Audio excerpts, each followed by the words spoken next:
The story begins with the rain lashes down relentlessly upon a stone arena where two figures lock in mortal combat. Weiss, a noble with manic energy, swings his blade with desperate ferocity, screaming for his opponent to do their best while simultaneously taunting the challenger as a fool who dared to defy him. He declares his intent to humiliate this mere commoner in front of everyone, convinced that the losing flag waves for his enemy right from the start. However, this battle concludes not on the wet stones of the arena, but on a glowing monitor in a dark room where the words "Clear" vs Weiss flash across the screen. A gamer sits slumped in a chair, reflecting on the tragic narrative of Weiss Vincent, the character commonly known as the villainous noble.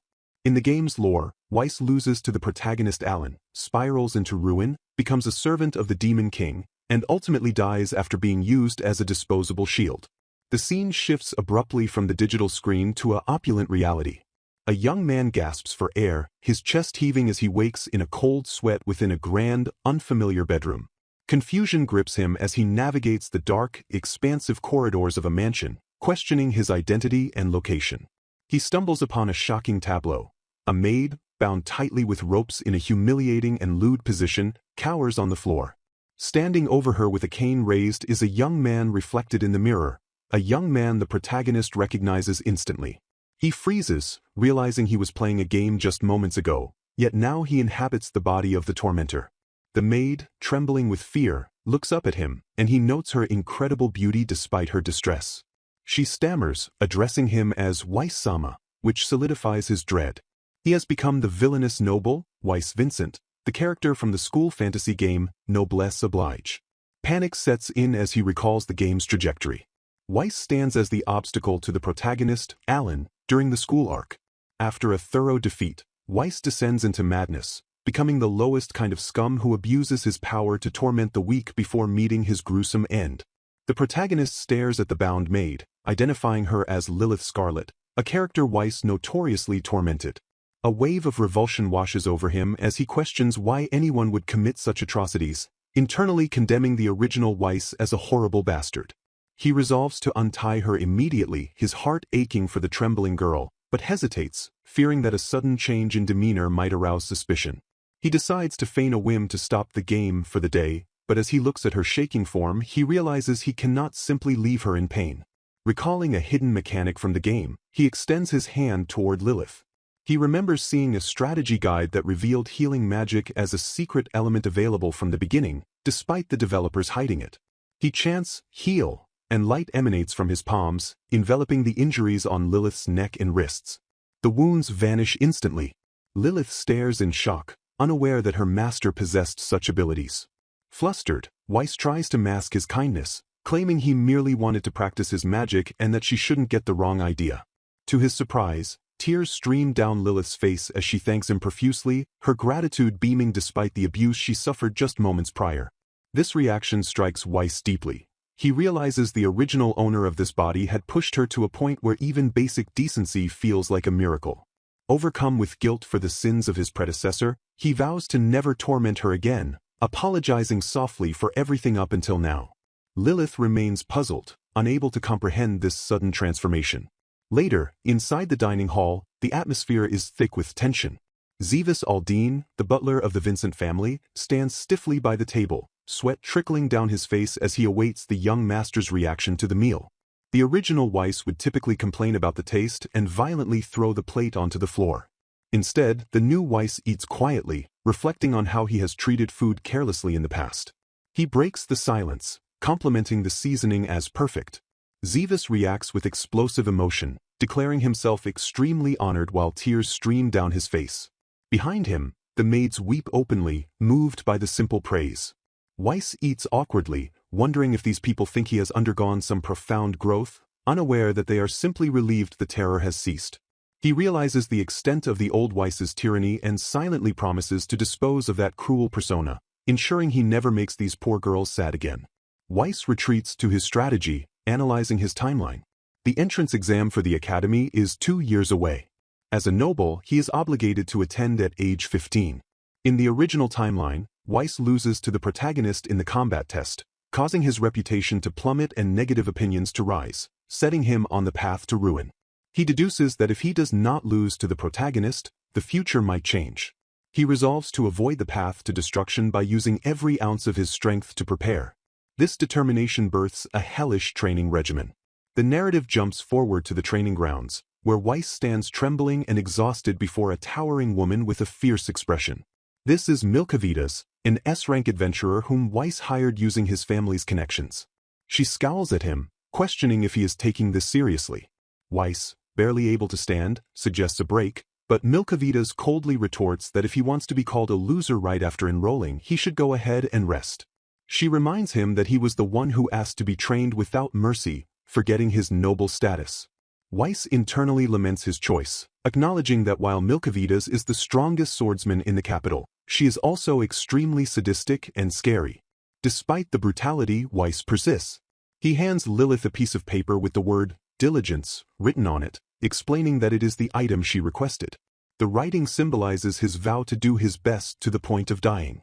He acknowledges that noblesse oblige is a death game of super high difficulty, and since he has never properly trained his body in this life or his past one, he cannot waste a single second. Neglecting preparation would mean expulsion or death.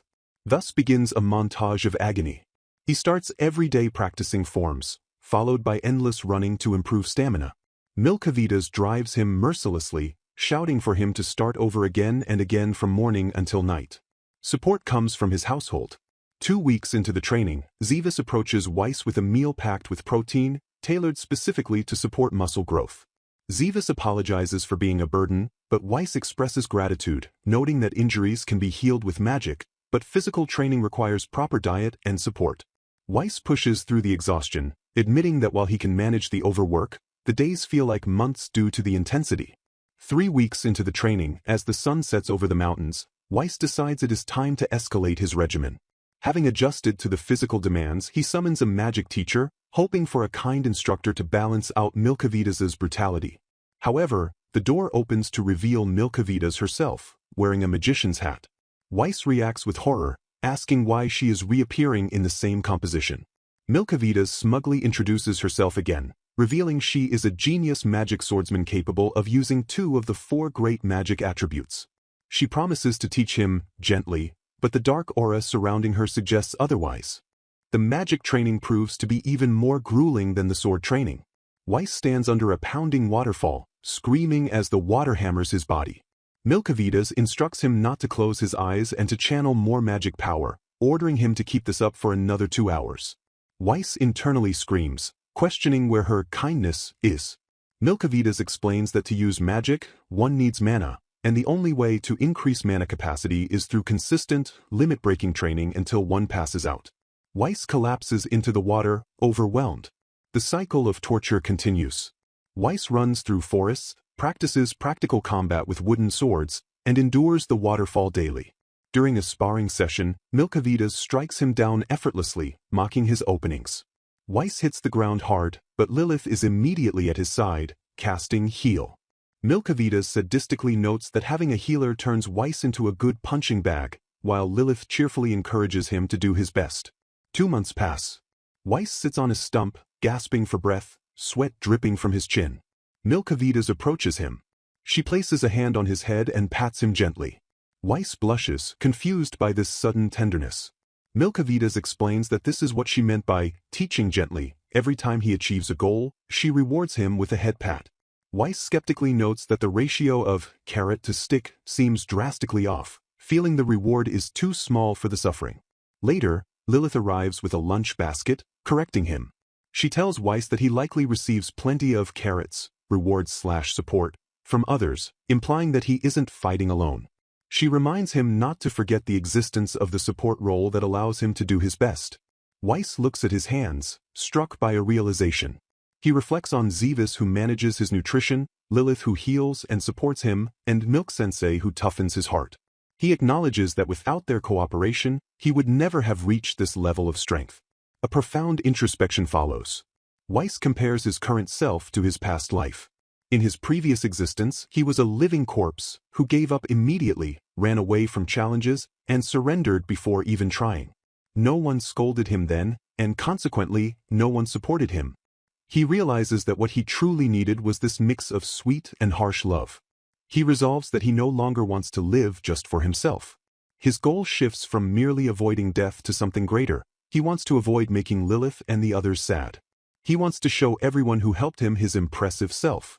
Standing under the crushing weight of the waterfall once more, his eyes burn with a new fire. He screams, declaring he will avoid the path of destruction not just for himself, but for everyone. The training continues with renewed vigor as Milkavitas shouts that the next goal is 4 hours, ordering him to keep going until he dies. Weiss grits his teeth, enduring the pain, acknowledging it is still tough, but his spirit is now unbreakable. A sprawling aerial view of a medieval cityscape, characterized by timber-framed houses with steep, tiled roofs and a stone bridge arching over a flowing river that divides the settlement. Weiss walks across an open dirt plaza, flanked on either side by Lilith and Milk, who stroll confidently while he walks with a sense of apprehension. He observes the environment, recognizing the location from his previous knowledge as the League Belt Town, the initial destination for the protagonist in the original game setting. As they traverse the street, Weiss glances sharply at his companions, noting the absurdity of what appears to be a date surrounded by 2 women, yet he swiftly refocuses on the reality of the situation. Milk, dressed in her revealing attire, walks with a casual demeanor, prompting Weiss to comment on the town's security, which remains as poor as he remembers from the game's lore. Milk turns her gaze toward Weiss, her expression shifting to a serious composure as she addresses the purpose of their arrival. She informs him that 3 months have passed since his training began, deeming it the appropriate time for a practical assessment. Weiss questions the nature of this actual combat, asking if he is expected to sell a fight to a random thug.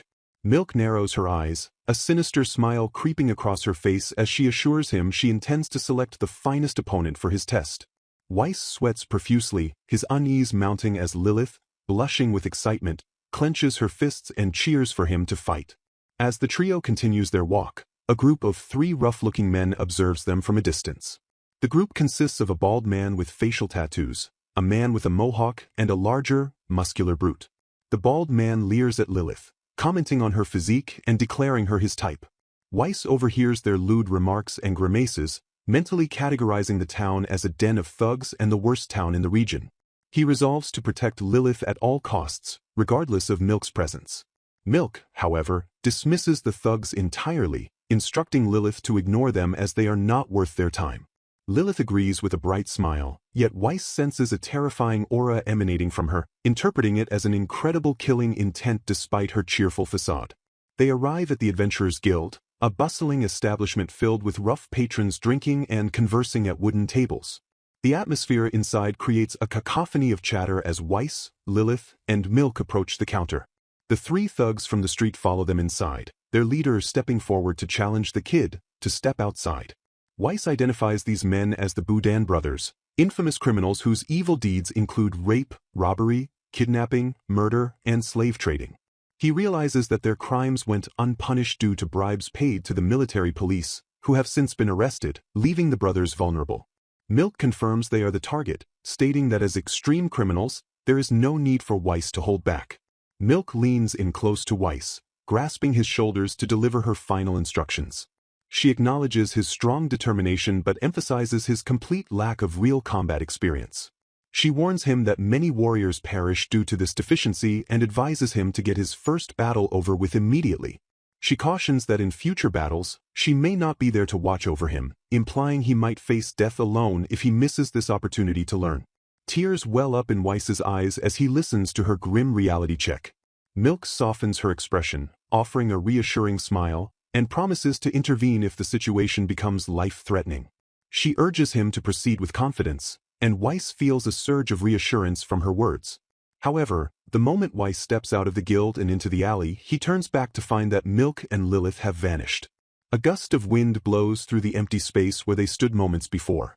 Weiss stands alone, realizing with horror that his teacher tricked him and disappeared along with Lilith, leaving him to face the Boudin brothers without backup. He curses the betrayal, questioning what she meant by "go into it with confidence" as panic sets in. The 3 Boudin brothers confront Weiss in the narrow cobblestone street. Weiss assesses the situation, noting that while they appear to be mere punks, they possess genuine skill. He faces a 3-on-1 disadvantage and doubts his ability to win a fair fight. He decides his objective is not to kill them, but simply to cut off one of their arms to end the conflict.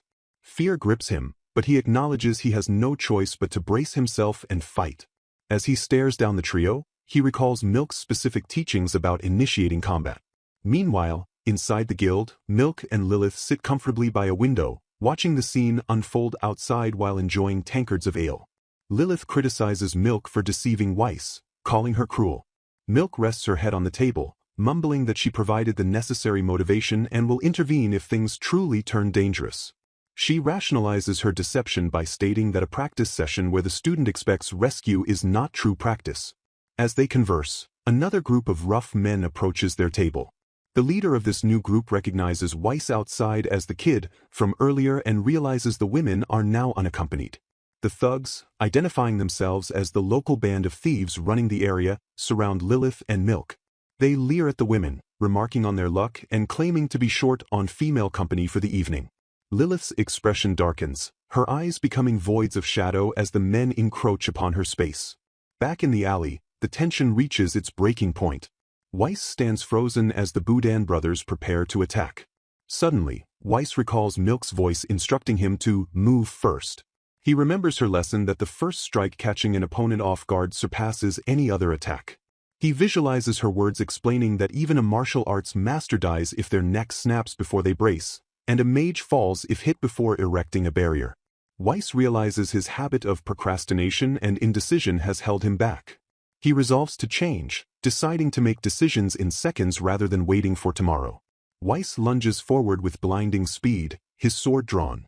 He strikes before the brothers can react. The blade connects, and Weiss successfully lands a hit, realizing that by attacking before they entered combat readiness, he bypassed their mana-reinforced defenses.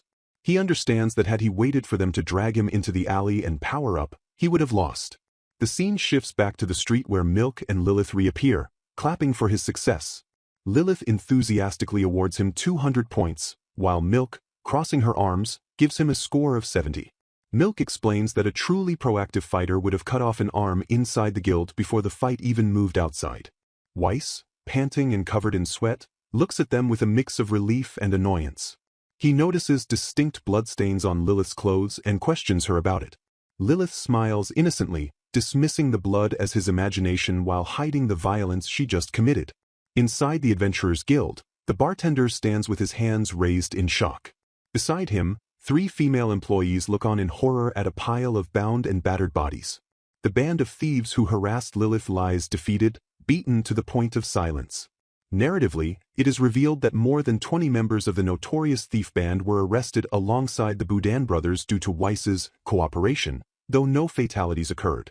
Later, the Vincent family receives a letter of thanks and a cash gift for the apprehension of the criminals. Weiss reads the letter, confused by the mention of a band of thieves, completely unaware of Lilith's rampage inside the guild, while Lilith stands by silently in her maid uniform. The chapter concludes with the phrase, "Ignorance is bliss." 1 year and 6 months pass since the commencement of training, marking a period of overwhelming growth for the young noble. Weiss sits in meditation beneath the crushing weight of a waterfall, water cascading over his shoulders as he reflects on his physical state. He realizes that the fainting from mana exhaustion and the depletion of stamina that once plagued his daily intense training no longer occur. Later, while sitting in a lavatory reading a book, Weiss senses a presence approaching from the other side of the wall. He tilts his head effortlessly as a stack of heavy books smashes through the wall, missing him by inches, proving his ability to detect enemies through solid barriers. He clenches his hand, feeling the mana flowing robustly through his body, confident that he has grown considerably. In the dining hall, Weiss sits at a long table while a butler inquires about the progress of his magic training, to which Weiss replies that it proceeds smoothly. Weiss demonstrates his prowess by simultaneously manipulating the 4 fundamental elements: wind, fire, earth, and water, hovering above his hands. He internally laments the difficulty of Milk's Spartan training, referencing the harsh military discipline of ancient Greece. The butler observes with sweat running down his face, noting that Milk pushes Weiss to train all elements equally. Weiss glances out the window at Milk, who stands in the courtyard, and mentally categorizes her as a demon far worse than the criminal brothers he previously captured. The butler explains that while magic users typically wield only 1 element, and even an S-rank adventurer like Milk commands only 2, Weiss possesses the exceptionally rare talent to use all 4. The older man expresses his admiration, admitting he never expected the once lazy noble to work so diligently until blossoming into this level of power. In the courtyard, the butler looks down at Weiss with pride, declaring him truly admirable. However, the touching moment is undercut as Weiss cowers on the grass, begging Milk not to hit him while Lilith stands protectively in front of him. Milk crosses her arms and scolds him, demanding he stop breaking his nose with the wooden sword and accusing him of practicing magic behind her back. Weiss, sweating profusely, admits to the secret training, and Milk commands him to demonstrate it. Weiss stands and gathers dark energy in his hands, revealing that in addition to the 4 standard elements, he can also manipulate the special elements of light and dark. He confesses that the technique is still incomplete and that he wished to perfect it before showing them, but he decides to attempt it now that they are watching. Milk watches intently as Weiss initiates his original magic, a fusion of 2 opposing forces. Weiss unleashes the spell, a complex geometric magic circle appearing on the ground beneath him. He explains that this technique, Dark Heal, combines the dark elements Curse Poison Magic, Dark Haze, with the light elements, Healing Light. The spell continuously deals curse damage to any target recognized as an enemy while simultaneously and automatically healing all allies within its range. The effort drains him completely, and he collapses face-first onto the grass, noting the insane mana consumption despite the technique's success. Later, underneath a moonlit sky, a grand mansion hosts a lavish party. Weiss stands amidst the chatter of the guests and suppresses a yawn, prompting a rebuke from a nearby man who questions the appropriateness of such behavior. Weiss apologizes, feigning fatigue from the previous day, though in reality, he exhausted himself completing his original magic. He declares he needs to grab strong alcohol to wake himself up, but suddenly freezes as he senses agile movements reminiscent of an assassin. He scans the room but dismisses the feeling, attributing it to the hidden guards of the Vincent family rumored to exist in the game's backstory. The atmosphere in the room shifts as a young woman with long, shimmering hair enters. Weiss immediately identifies her as Cynthia, the daughter of Countess Violetta. He acknowledges her undeniable beauty, noting her striking red eyes. Cynthia spots him and snickers, approaching him with a cold demeanor. Weiss recognizes her as the game's main heroine.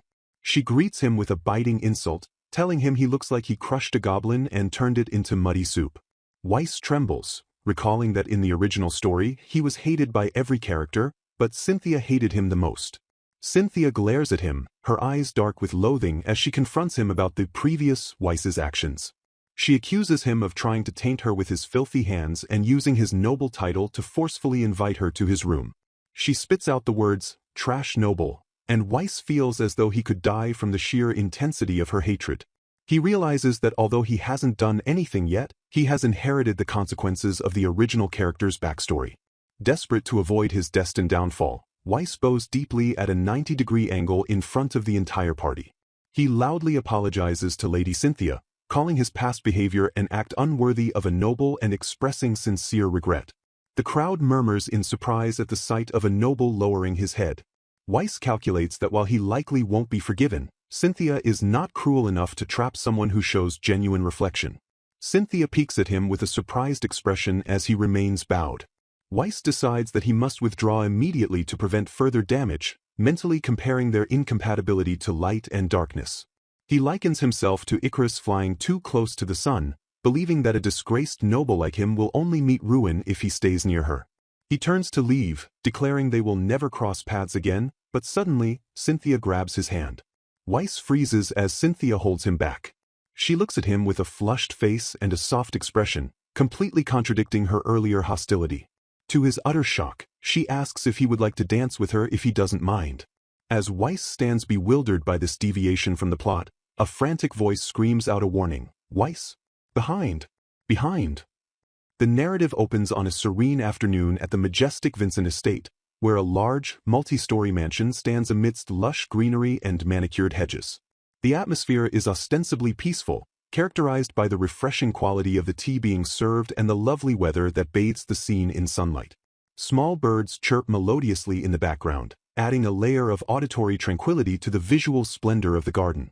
However, this peace stands in stark contrast to the internal chaos consuming Weiss, who stands stiffly in the foreground. His thoughts race in a panic as he questions the reality before him, unable to comprehend why Cynthia, a figure of significant importance, is currently present at his home. The scene shifts into a flashback, tracing the catalyst of this unexpected tea party to a formal event that occurred on a previous night. Weiss recalls the moment amidst the grandeur of a ballroom where the events leading to his current predicament began. He had been invited to a formal dance, an occasion he attended without expecting much consequence. However, chance intervened, bringing him face to face with the main heroine of the story, Cynthia. In this memory, Cynthia leans in with an intense expression, her eyes locking onto his as she extends an invitation for him to dance with her. She observes him closely, noting with a hint of intrigue that he appears to have changed from the person she once knew.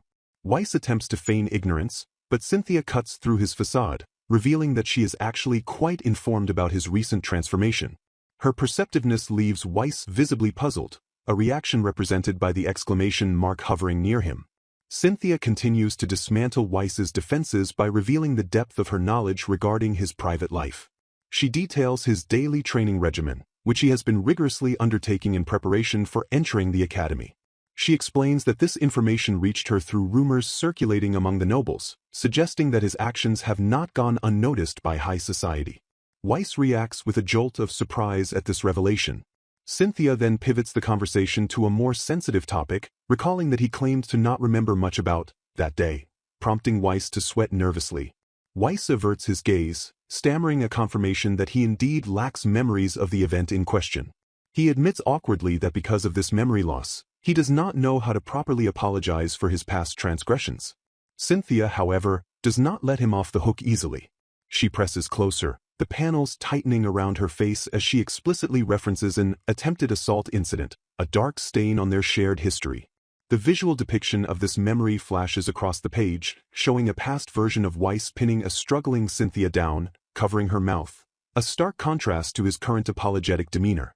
This blunt confrontation causes Weiss to freeze, his pupils dilating in sheer shock. The tension escalates as Cynthia closes the distance between them, her face flushed with a mix of shyness and boldness. She looks up at him through her lashes and asks if he has also forgotten the fact that he once confessed he liked her. This second revelation hits Weiss with the force of a physical blow, leaving him speechless. The ambient sounds of the ballroom return to the forefront as the dance concludes. The surrounding crowd erupts into applause. Clap, clap, signaling the end of the music. Cynthia steps back, noting the end of the dance with a casual era, while Weiss remains paralyzed, uttering confused sounds as he struggles to process the romantic history he has no memory of creating. Cynthia departs with the sound of footsteps, clop, leaving Weiss alone in the middle of the ballroom. Before she disappears, she leaves him with a parting thought that it wasn't the end, implying that she stole his heart that day and simply walked away, but their story is far from over. The narrative then snaps back to the present day, revealing the immediate cause of Weiss's distress, a letter signed by his father, Agito Vincent. Weiss holds the letter, his hands trembling as he reads the contents. He reacts with explosive shock, his internal monologue screaming at the absurdity of the situation. The letter informs him that Cynthia is coming over that very day for a dinner party, a setup he had zero preparation for. His panic reaches a fever pitch when he realizes that she is not just coming later, but is already waiting outside the mansion gates, leaving him no time to compose himself. A dark shadow falls over Weiss's face as he seethes with frustration directed at his father. The detailed shading emphasizes his sharp, angular features and the intensity of his anger. He curses internally, asking what on earth the damned old man is thinking by springing such a significant event on him without warning. Meanwhile, the household staff, including a maid named Lilith, bustle about in a panic. Lilith informs him that there is another letter inside, but Weiss, consumed by a bad feeling, ignores the details as the staff rushes to welcome the guest. Returning to the garden tea party, the narrative delves into Weiss's internal conflict regarding the game's original storyline. He sits across from Cynthia, who sips her tea elegantly, her cheeks dusted with a blush. Weiss admits to himself that he is honestly happy to share tea with Cynthia, as he genuinely likes her. However, a mental image of himself wearing a shirt emblazoned with NTR, Netterer, underscores his deep-seated fear. He reminds himself that in the original scenario, Cynthia is destined to end up with the protagonist, Alan. Weiss believes he cannot afford to get close to her, for if he changes the future too drastically, the canonical events between Cynthia and Alan will fail to materialize. Weiss's expression darkens into a terrifying grimace as he contemplates the consequences of altering the timeline. He reasons that if the future changes, he will lose the advantage of his foreknowledge and will no longer be able to act based on the scenario. He visualizes a clash with the protagonist, Alan, realizing that taking the main heroine away would completely ruin the entire scenario from this point onward. He theorizes that even something as simple as winning against Alan in the upcoming entrance test could trigger a butterfly effect. Therefore, he resolves that he must maintain a perfect distance and ensure that he is disliked by Cynthia to preserve the original plot. Just as Weiss solidifies his plan to be disliked, Cynthia interrupts his thoughts. She looks at him with a soft, captivating expression and brings up another memory, the time he told her he fell in love with her at first sight. She asks if he has forgotten that confession as well. She continues, explaining her feelings about that past confession. She admits that she was dissatisfied at the time because his approach was sudden and arrogant. However, seeing him bow his head in a sincere apology now has shifted her perspective. Cynthia clasps her hands together, a sparkle of genuine affection surrounding her. She shyly admits that if he is going to be this sincere, even she wouldn't be opposed to it, effectively giving him the green light for a relationship. Weiss is horrified by this development. The moment he strategized to make her dislike him, she essentially confessed that her favorability toward him is rising. He observes her noble yet soft appearance, realizing with dread that this girl is incredibly dangerous to his plans. Weiss frantically recalls the character settings from the original story. He remembers that Cynthia's character had an abnormally fast falling speed when it came to the protagonist. Furthermore, once she falls in love, she becomes incredibly devoted, a trait that makes her current interest in Weiss catastrophic for the canon plot. He realizes he must do something drastic to lower her affection immediately. A heart-o-meter appears in the panel, showing her affection levels rising rapidly, whoosh, as she comments on how his quiet, shy side is cute. In a desperate bid to act uncool, Weiss lets out a bizarre, high-pitched moan, hi-ya, when his maid, Lilith, steps in to refill his tea. He intentionally makes the noise sound pathetic, thinking that if Cynthia hears such a filthy moan, her feelings will surely cool down. He sweats profusely, thanking Lilith awkwardly for the refill, hoping the damage to his reputation is done. However, his plan backfires spectacularly. Cynthia simply smiles, undeterred, and brings up the main topic of her visit, today's matter. Weiss mutters to himself that she is hopeless, realizing he needs to act quickly. The heart-o-meter continues to climb as she finds even his mumbling cute. Cynthia then drops the final bomb. She asks if he heard about the engagement from his father. She reveals that after talking with him today, she has decided to agree to the engagement proposal their parents decided on. She clarifies that the dinner party is meant to be their formal introduction as fiancés. The narrative cuts to Weiss's father, Agito Vincent, a man with a scarred face and sunglasses who looks more like a mafia boss than a noble. He stands with a subordinate, explaining his reasoning. He describes Weiss as being a bit shy when it comes to these things, despite admitting Weiss is handsome like himself. Agito explains that after seeing Weiss dance with Lady Cynthia, he took immediate, decisive action to settle the engagement without hesitation. The setting reveals Agito is currently overseeing a tunnel opening, surrounded by construction workers. His subordinate asks nervously if Agito is proceeding with Weiss's approval. Agito laughs boisterously, gaha, claiming that as his father he can tell exactly what Weiss wants just by looking at his face, completely misinterpreting his son's desires. He wonders aloud if Weiss is happy by now, oblivious to the panic he has caused. Back in the carriage, or perhaps reflecting on the ride, Weiss screams internally, demanding to know what his father means by an engagement. Weiss stands with Lilith, reflecting on his father's nature. He realizes that this engagement wasn't a cold, political marriage typical of noble families. Instead, his father arranged it with the Violetta family simply because he thought it would make Weiss happy. Weiss notes that Agito hardly appeared in the original work, so he didn't know what kind of person he was, but now he understands. A flashback image shows Agito showering a young Weiss with a mountain of toys, proving he was the epitome of an excessively indulgent parent. Weiss realizes this spoiling was likely the biggest reason the original Weiss turned into a villain. Suddenly, his train of thought is broken by Lilith, who stands before him with tears streaming down her face. Lilith, trembling, tells Weiss to please be happy with Violettissima.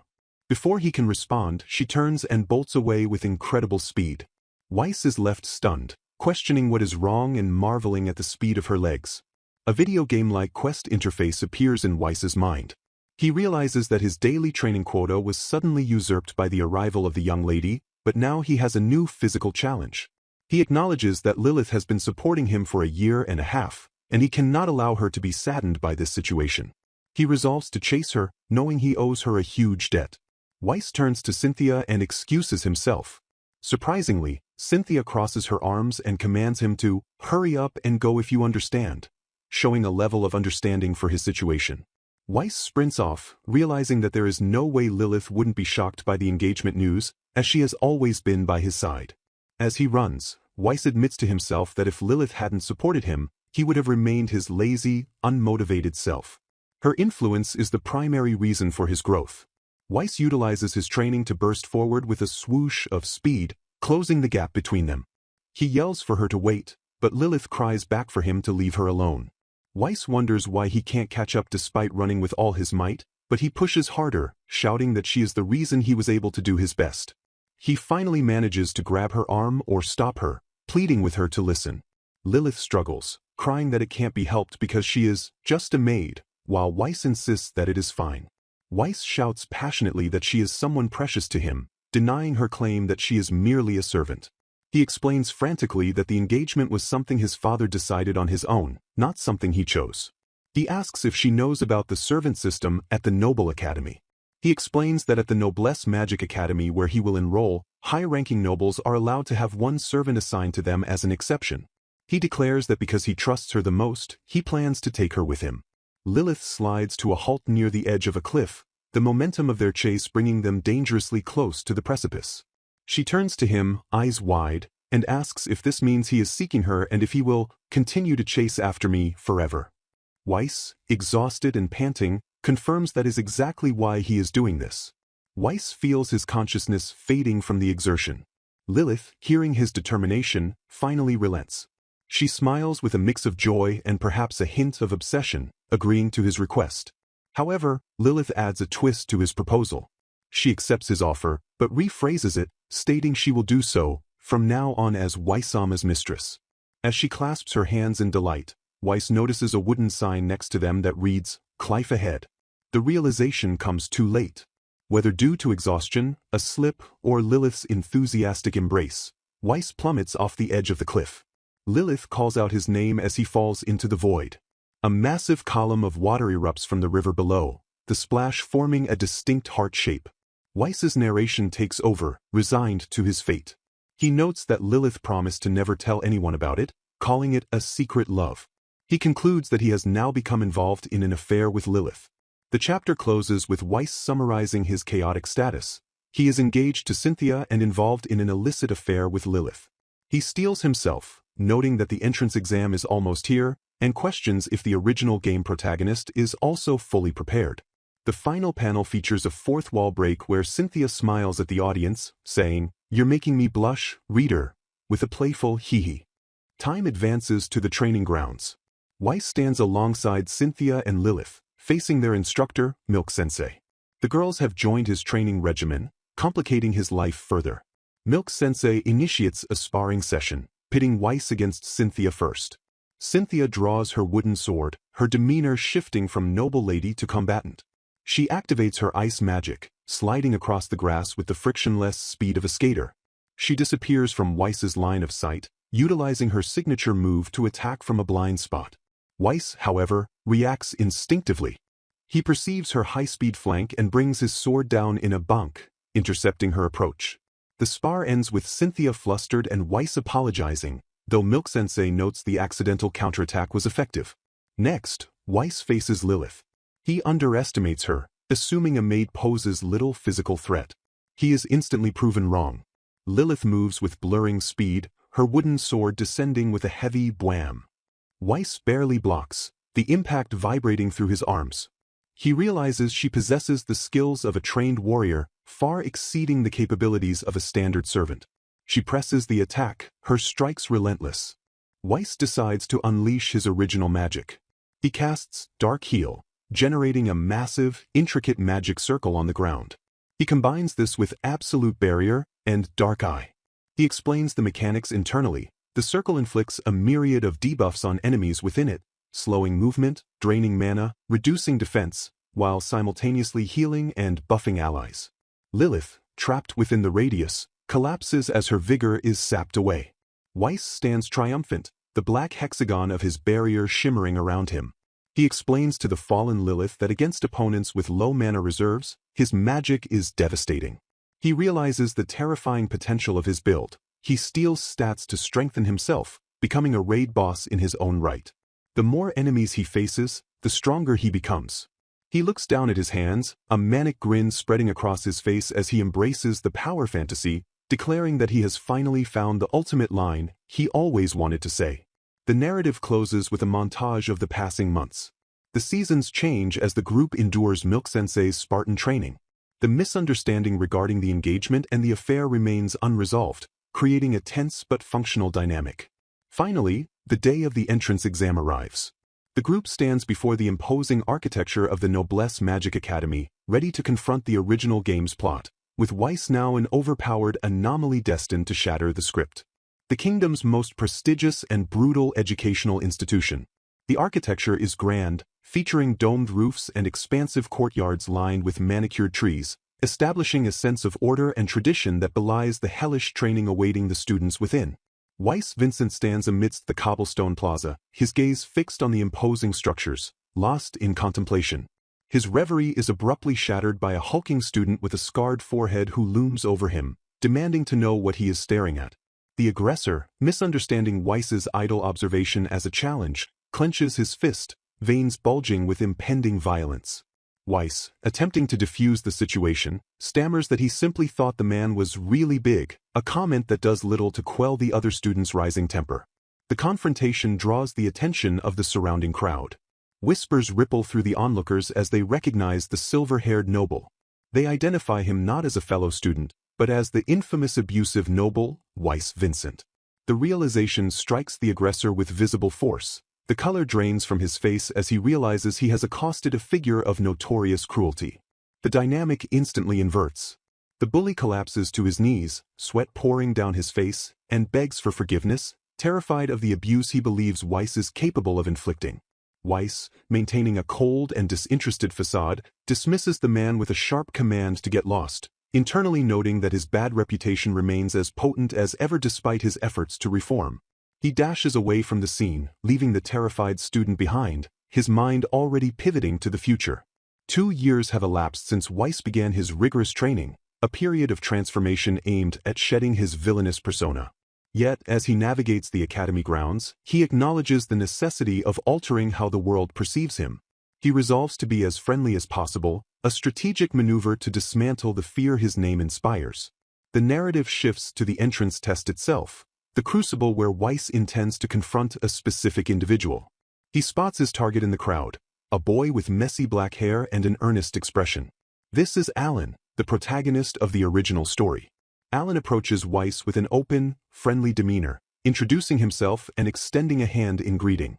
He recognizes Weiss and suggests they both do their best, expressing a genuine hope that they both survive the selection process. Weiss stares at the offered hand, a profound hesitation gripping him. As he grasps Alan's hand, a visceral shockwave of unease travels through him.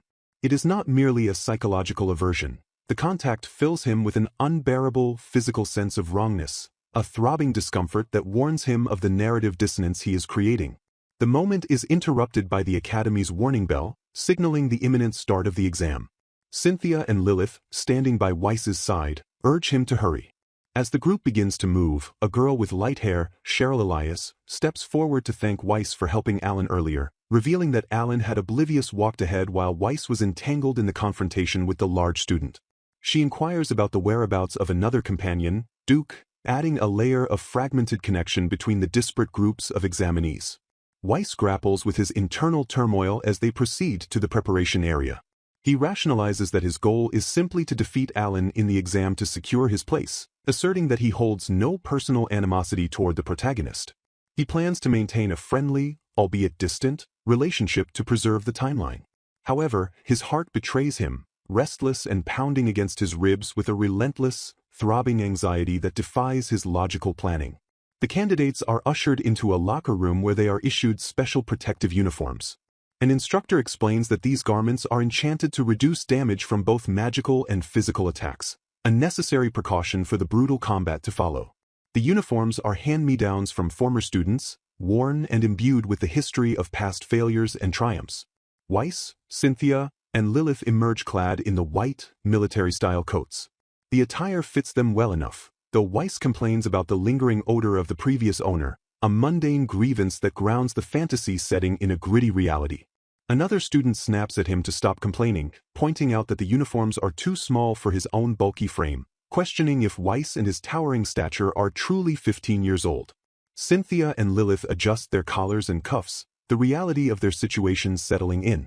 They discuss the rumor that the abundance of spare uniforms is due to the high dropout rate, with many students fleeing the academy and discarding their gear in despair. The academy is described as a hellish place where those who cannot keep up are expelled immediately, and the intensity of the lessons poses a genuine risk to life. Weiss notes grimly that while getting into the academy is relatively easy, surviving it is the true challenge, referencing that even his lazy original self managed to pass the entrance exam in the original story. The scene transitions to the combat arena, a vast stone coliseum filled with spectators. Rain begins to fall, heavy drops splashing against the stone and soaking the examinees. A voice booms over the arena, announcing the match between examinee number 909, Weiss Vincent, and examinee number 907, Alan. The instructor orders all non-combatants to clear the floor and move to the spectator seats. As the students retreat, a magical barrier activates around the fighting stage. The rain, which had been drenching the combatants, is suddenly repelled by the invisible field, leaving the stage dry while the storm rages outside the dome. Weiss and Alan stand opposite each other, wooden training swords in hand. The crowd buzzes with anticipation. From the stands, someone shouts for Alan not to lose, while Lilith cheers fervently for Weiss. Alan breaks the silence, remarking that he never expected to face Weiss in this mock battle, his expression serious and focused. Weiss remains silent, his grip tightening on his weapon. The signal to begin rings out. The fight erupts with explosive speed. Alan lunges, his movement blurring as he closes the distance. Weiss reacts, but the narrative focuses intensely on his internal state. As they clash, the dormant urge within Weiss awakens, a burning, violent desire to not just defeat Alan, but to utterly crush him. This impulse extends beyond Alan to everyone in the arena. A wave of indiscriminate aggression washes over him. Weiss unleashes his signature spell, Dark Heel. A dark, geometric magic circle expands beneath them on the arena floor. However, the application is offensive. As Alan steps into the range, the spell does not mend him, it drains him. Weiss combines the magical assault with a physical counter, his body moving with a lethality that surprises even himself. He strikes Alan, sending the protagonist flying back with a pained cry of "Gwa." The impact is visceral, spectators gasp, and Cynthia and Lilith watch with wide eyes, stunned by the ferocity of Weiss's attack. Weiss staggers back, sweat mingling with the rain that manages to penetrate his senses. He fights to regain control of his own mind, realizing that the Dark Heel attempt was no good. But as the adrenaline surges, the sensation shifts. The burning rage transmutes into something far more disturbing. Weiss feels a wave of pleasure washing over him, a perverse satisfaction derived from the violence. He trembles, clutching his own arm as he recognizes the source of this feeling. It is not his own emotion, but the remnant of the original Weiss, the inner Weiss, baring its fangs and reveling in the destruction. The chapter concludes with Weiss standing in the rain, horrified by the realization that the villain he thought he buried is still alive within him, hungry for control. The entrance exams, settling within the opulent confines of the Noblesse Magic Academy's administrative wing. The exterior of the building stands grand and imposing, a testament to centuries of tradition. Inside, a high-stakes meeting unfolds around a polished circular table. Headmaster Gills, an elderly man with a magnificent white mustache and monocle, presides over the gathering. He addresses two distinct figures seated before him, Zevis Aldine, the stoic Vincent family butler, and Milk Avidas, the S-rank adventurer who served as Weiss's mentor. The atmosphere is heavy with disbelief. The headmaster reveals that Weiss Vincent did not merely pass, he shattered every conceivable record in every single exam. A visual insert depicts Weiss from the exams, drenched in rain, blood trickling down his cheek, yet wearing a feral, triumphant grin while shouldering a massive wooden beam. The image radiates the raw, unbridled power he unleashed during the trials. Headmaster Gills leans forward, his fingers steepled, and demands to know how they raised a boy with such dangerous abilities. Before Zevis or Milk can answer, Instructor Darius, a severe man with slicked-back hair, interjects. He attempts to diminish the achievement, pointing out that Weiss technically only tied for first place with that girl, Cynthia. Zevis, ignoring the instructor's pettiness, offers a simple, deadpan explanation for Weiss's strength. I gave him lots of protein. Darius recoils, baffled by the term. Zevis elaborates with clinical precision, listing soy, dairy, and chicken tenders, while a mental image of a younger Weiss happily eating a bowl of food floats in the background. Darius explodes, slamming his fist on the table with a wham, screaming that no amount of chicken tenders could account for Weiss's power. Milk cuts through the absurdity, revealing the terrifying magical reality. Weiss has mastered not just the 4 major attributes, but the opposing forces of creation: magic, light, and dark. A panel flashes back to Weiss utilizing Dark Heal, the black energy crackling around him, validating Milk's claim. The gravity of the meeting is undercut by the sound of gulp, gulp. The headmaster and Darius stare in disbelief as Milk drains a massive wooden tankard of ale right at the conference table. Darius demands to know who gave her alcohol. The headmaster sighs, realizing she brought it herself. The conversation pivots to the casualty of the exams, Alan. Darius, his face contorted with anger, accuses Weiss of nearly killing the boy. He praises Alan's exceptional talent and laments that Weiss's brutality almost snuffed it out. Milk, her cheeks flushed with drink and disdain, narrows her eyes. She accuses Darius of projecting his own insecurities, suggesting his anger stems from his own loss in a past serious match. The tension spikes, threatening to erupt into a brawl between the instructors, until Zevis intervenes. Zevis commands attention, his demeanor shifting from comic to solemn. He asserts that Weiss has fundamentally changed. He describes Weiss not as a monster consumed by power, but as a young man who pushes himself with genuine effort and refuses to use his strength against the weak. A heartwarming panel visualizes this growth. Weiss stands in the sunlight with Cynthia and Lilith, all 3 holding their acceptance letters.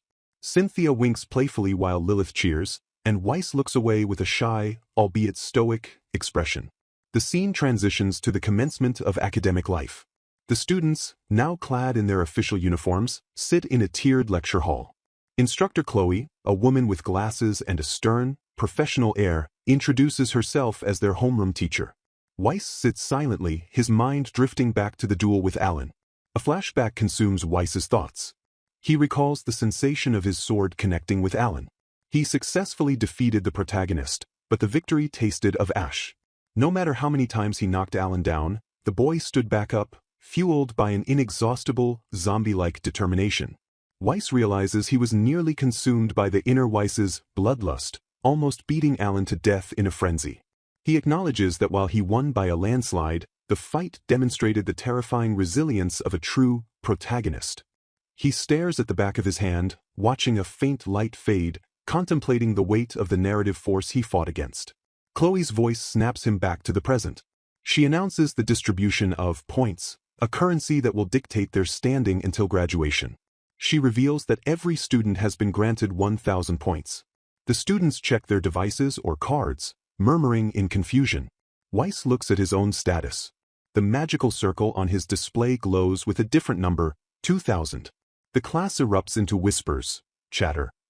They question why Weiss received double the amount, viewing it as harsh or unfair to the others.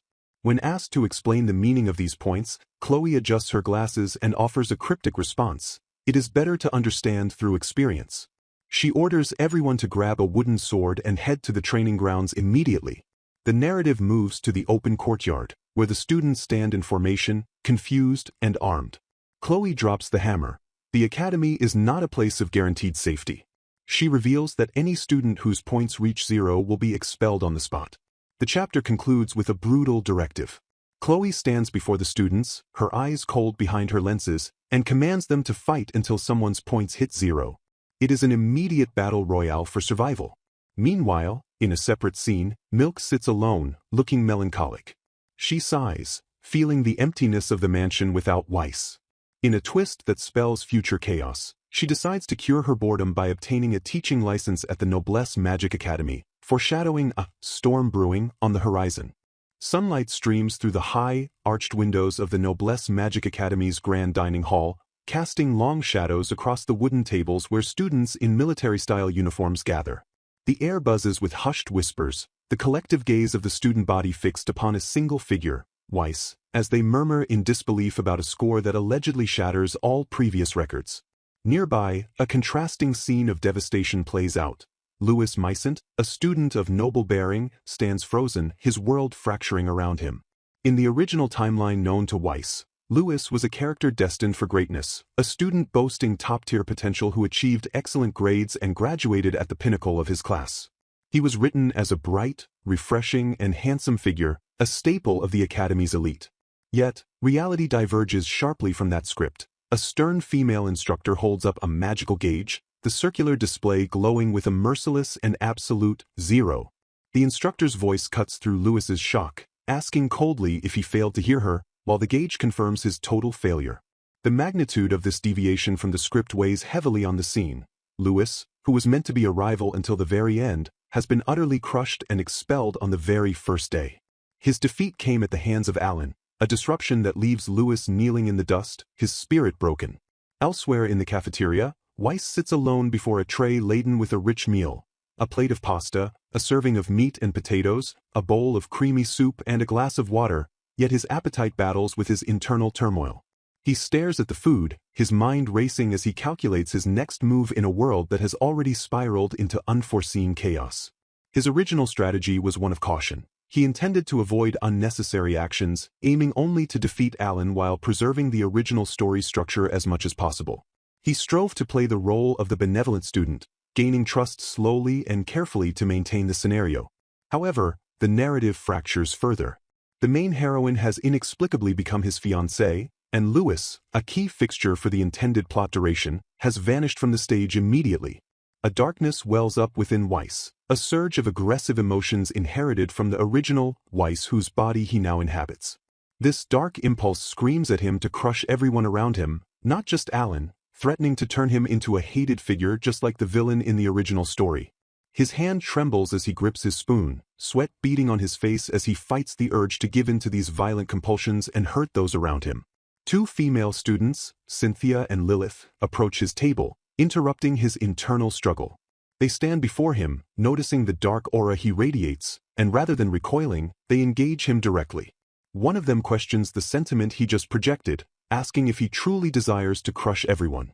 To Weiss's surprise, she does not condemn him. Instead, she states that if that is his true desire, it sounds fine to her. Weiss looks up, stunned that they are not reacting with fear or disgust to his ominous declaration. Recovering his composure, Weiss deflects, politely thanking them for the meal and stating it was delicious, attempting to retreat behind a mask of etiquette. But the girls persist. One leans in, her gaze intense, reminding him that they stand within the Noblesse Magic Academy, a brutal environment where mercy is a liability. She confesses that she had always viewed him as too kind and had worried about his survival, but witnessing his combat performance during the test changed her perspective completely. She now sees him in a new light, asserting that in this world of competition, one must crush or be crushed. The intense atmosphere is momentarily punctured by the burly chef, who beams from the kitchen window, offering Weiss another helping of pot au feu.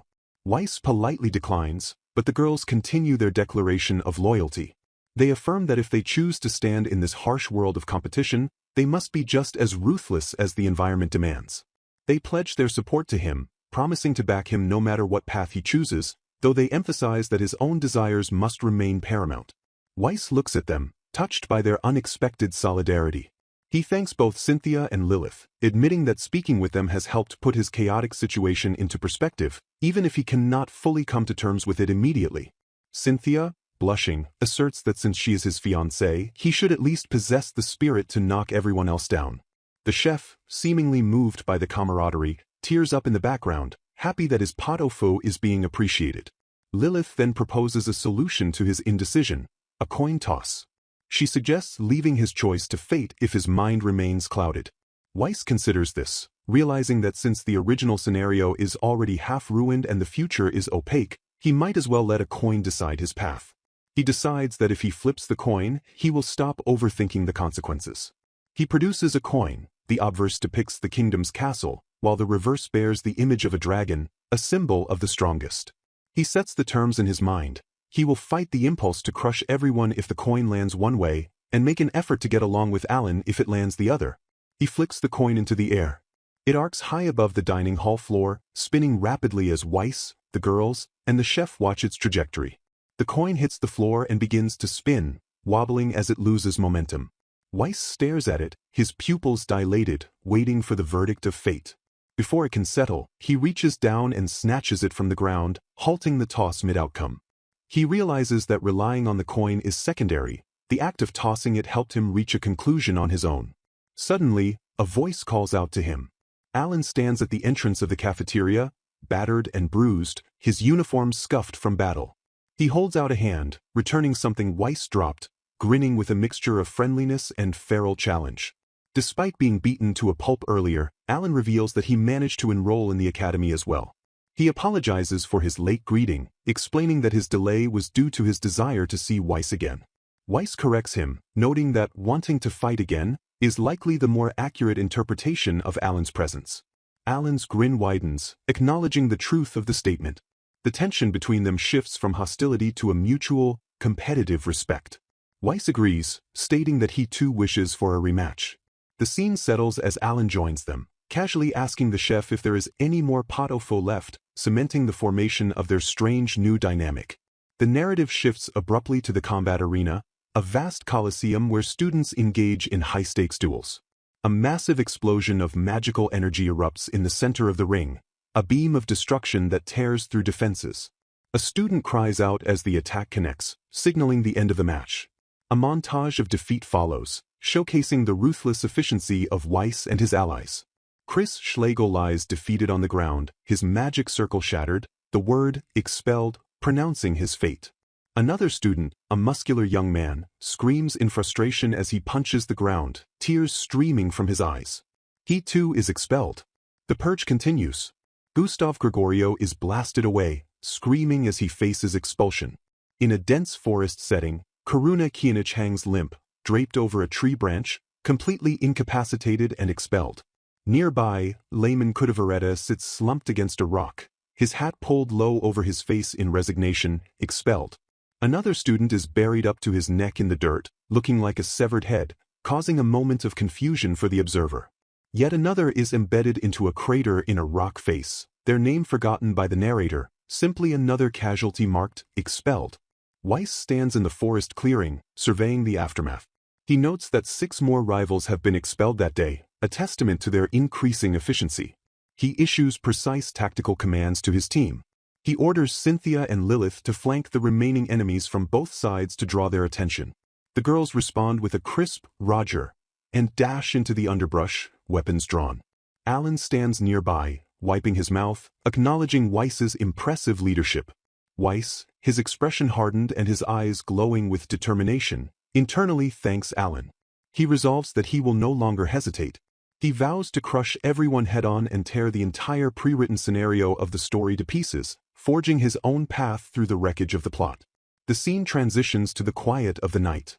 In a dimly lit dorm room, a girl sits on the top bunk of a bed, holding a cup, gazing out the window at the moonlit facade of the academy building.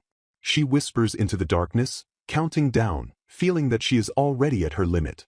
She calls out a name, Carda, and pleads for someone to help her, sensing that her days at the academy are numbered and expulsion is looming. The story leaves her there, a lone figure facing an uncertain future in a school where failure means immediate erasure. The announcement ringing out over the arena as the dust settles.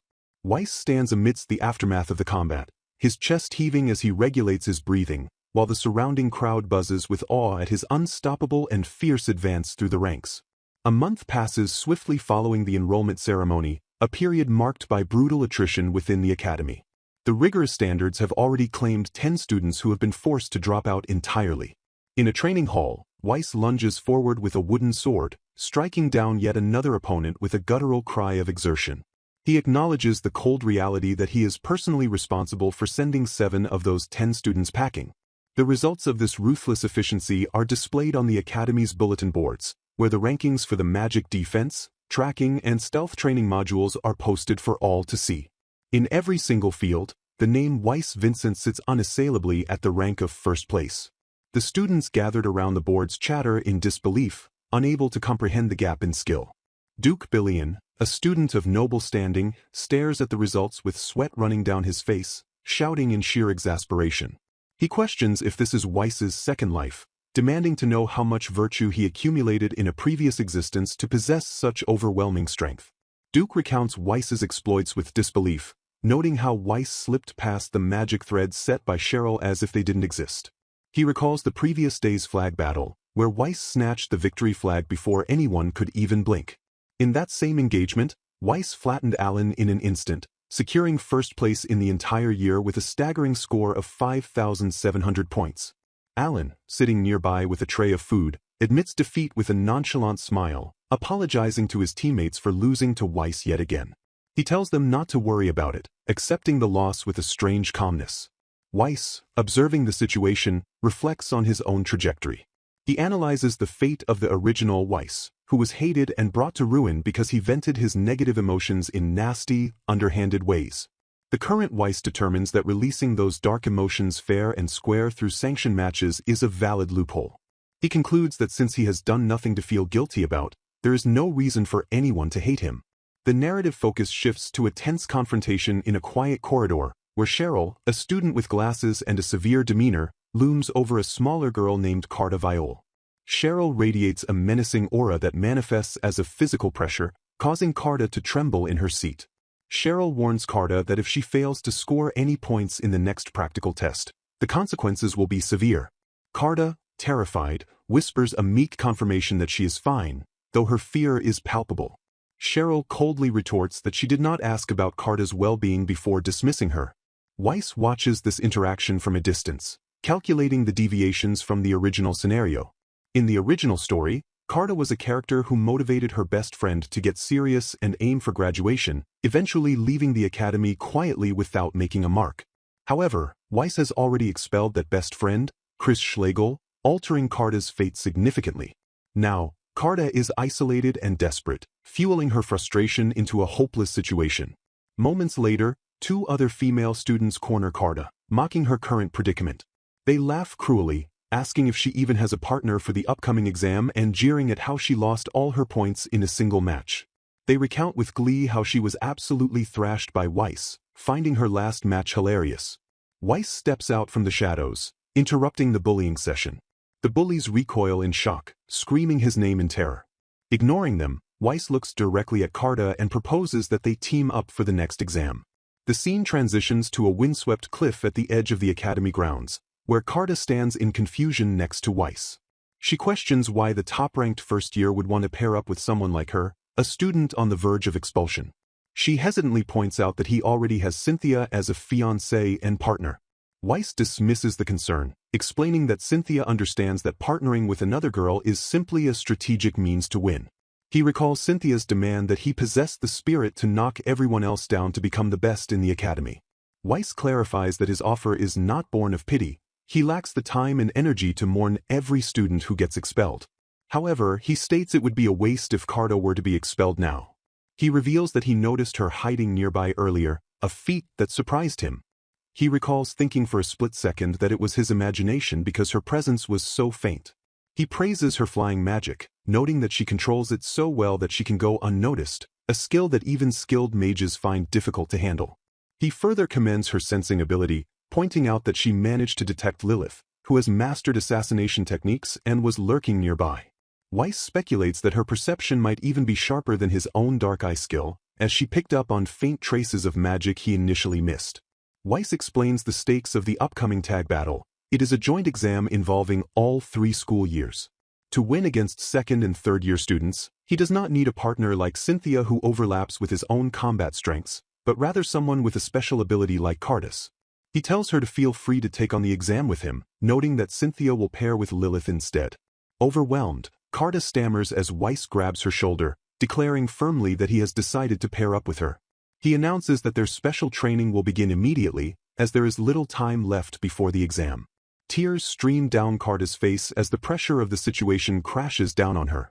Weiss, noticing her tears, asks why she is crying, to which she can only reply with a trembling yes, as her grueling preparation begins. Floating amidst the dappled sunlight of a dense forest, Weiss Vincent attempts to master the delicate art of aerial maneuvering, his body suspended above the ground as he navigates the invisible currents of magic. He feels a growing sense of accomplishment, noting that the sensation of flight is finally becoming familiar to him despite the inherent complexities of the spell work involved. However, his instructor, Taida Viol, quickly pierces his bubble of optimism by pointing out the severe limitations of his current ability. She observes him with a critical eye, noting that he struggles to remain airborne for even a mere 2 seconds before gravity threatens to reclaim him. Taida pragmatically reminds him that their strategy for the upcoming exam does not require him to fly independently. Rather, the plan dictates that she will handle the aerial navigation while he rides as a passenger, making his sudden dedication to learning the skill seem redundant in her eyes. Despite her logical dismissal of his efforts, Weiss remains undeterred, hanging in the air with leaves brushing against his cheek as he explains his perspective. He argues that this is a rare and valuable opportunity to learn from a specialist, asserting that any form of magic has the potential to become a devastating weapon depending entirely on how one applies it.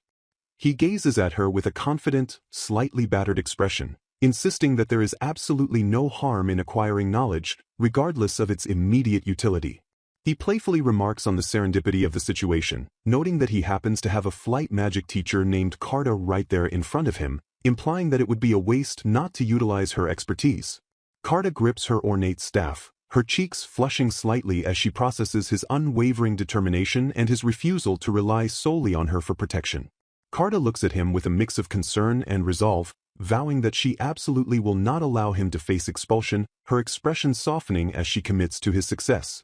She feels a pang of guilt for dragging him into her personal circumstances which have no bearing on the exam itself, apologizing for the trouble she has caused him. However, Weiss deflects her apology with a forward-thinking request, asking if she would be willing to continue training him in flying magic periodically, even after the exam concludes. This request catches Taida off guard, as it implies a desire for a continued partnership beyond mere necessity. Weiss smiles charismatically, leaves drifting around him, as he solidifies the agreement, prompting Taida to realize that the negative rumors she had heard about him were entirely baseless.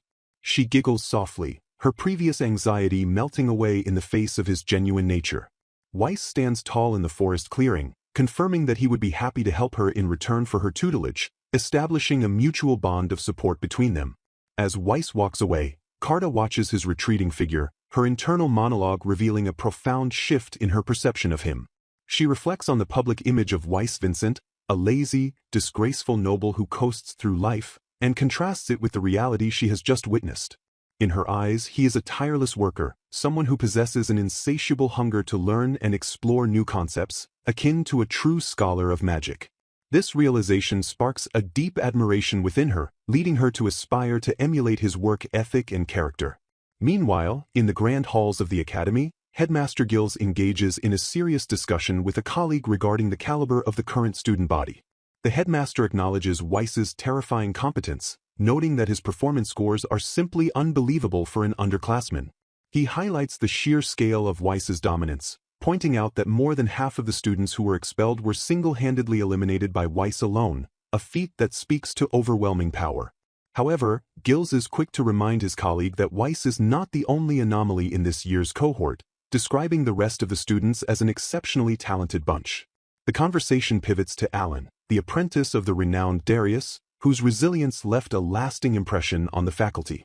Gills recounts how Alan was beaten to the brink of failure countless times, yet rose again after every defeat, returning stronger and more formidable with each resurrection. The focus of the faculty's analysis then shifts to 2 other students who completely defied expectations, Lilith and Cynthia. The educators admit that the explosive growth these 2 have demonstrated would have been unimaginable when they first enrolled at the academy. The narrative visualizes this growth through a flashback of a brutal training session where Lilith and Cynthia engage in high-speed, high-stakes combat. The 2 women clash with a ferocity that suggests a battle for survival rather than mere practice, their movements blurring as they strike with lethal intent. They have abandoned safety protocols entirely, foregoing reinforced training gear to expose themselves to genuine danger. Sparks fly and debris scatters as they wield real steel swords instead of wooden practice weapons, engaging in dangerous combat that leaves no margin for error. This reckless, life-or-death approach to training has forged their bodies and spirits, making them incredibly strong in a short span of time. The scene depicts the aftermath of their duel, showing both women collapsed on the floor, their bodies battered and bleeding, gasping for air as the adrenaline fades. Despite the agony, they immediately begin channeling healing magic, placing glowing hands on each other to mend the wounds they just inflicted. As the healing light washes over them, Cynthia breathes heavily, blood trickling down her face, and praises Lilith's impressive performance.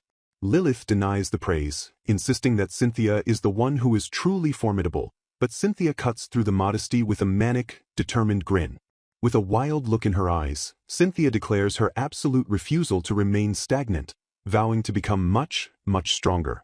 Lilith mirrors this intensity, stating that she too desires to grow in power. Their motivation reveals itself to be singular and obsessive. They are driving themselves to the brink of death specifically for Weiss.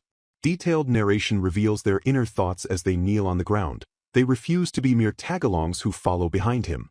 Instead, they aspire to stand beside him as equals, as proud and powerful individuals whom he can rely on when he is in danger. The atmosphere darkens as their shared ambition twists into possessiveness. With shadowed faces and chilling smiles, they focus their hostility on a new target. They agree that their immediate, joint goal is to forcibly drag the Carta girl away from Weiss's side, viewing her as an obstacle to their rightful place next to him. Back in the present timeline, inside the dormitory, Carta sits curled up on her bunk and suddenly trembles, feeling an inexplicable chill run through her body, unaware of the malice directed at her from afar. The day of the exam has finally arrived, bringing with it a palpable tension among the students.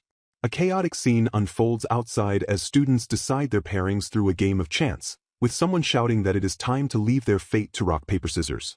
The stakes are established immediately. Whoever loses the game must pair up with a random stranger, a condition that adds a layer of unpredictability to the upcoming test. Weiss walks onto the field with a sword at his hip, accompanied by Carta who holds her staff, as the countdown for the selection process begins. The energy in the air crackles as the students prepare for transport.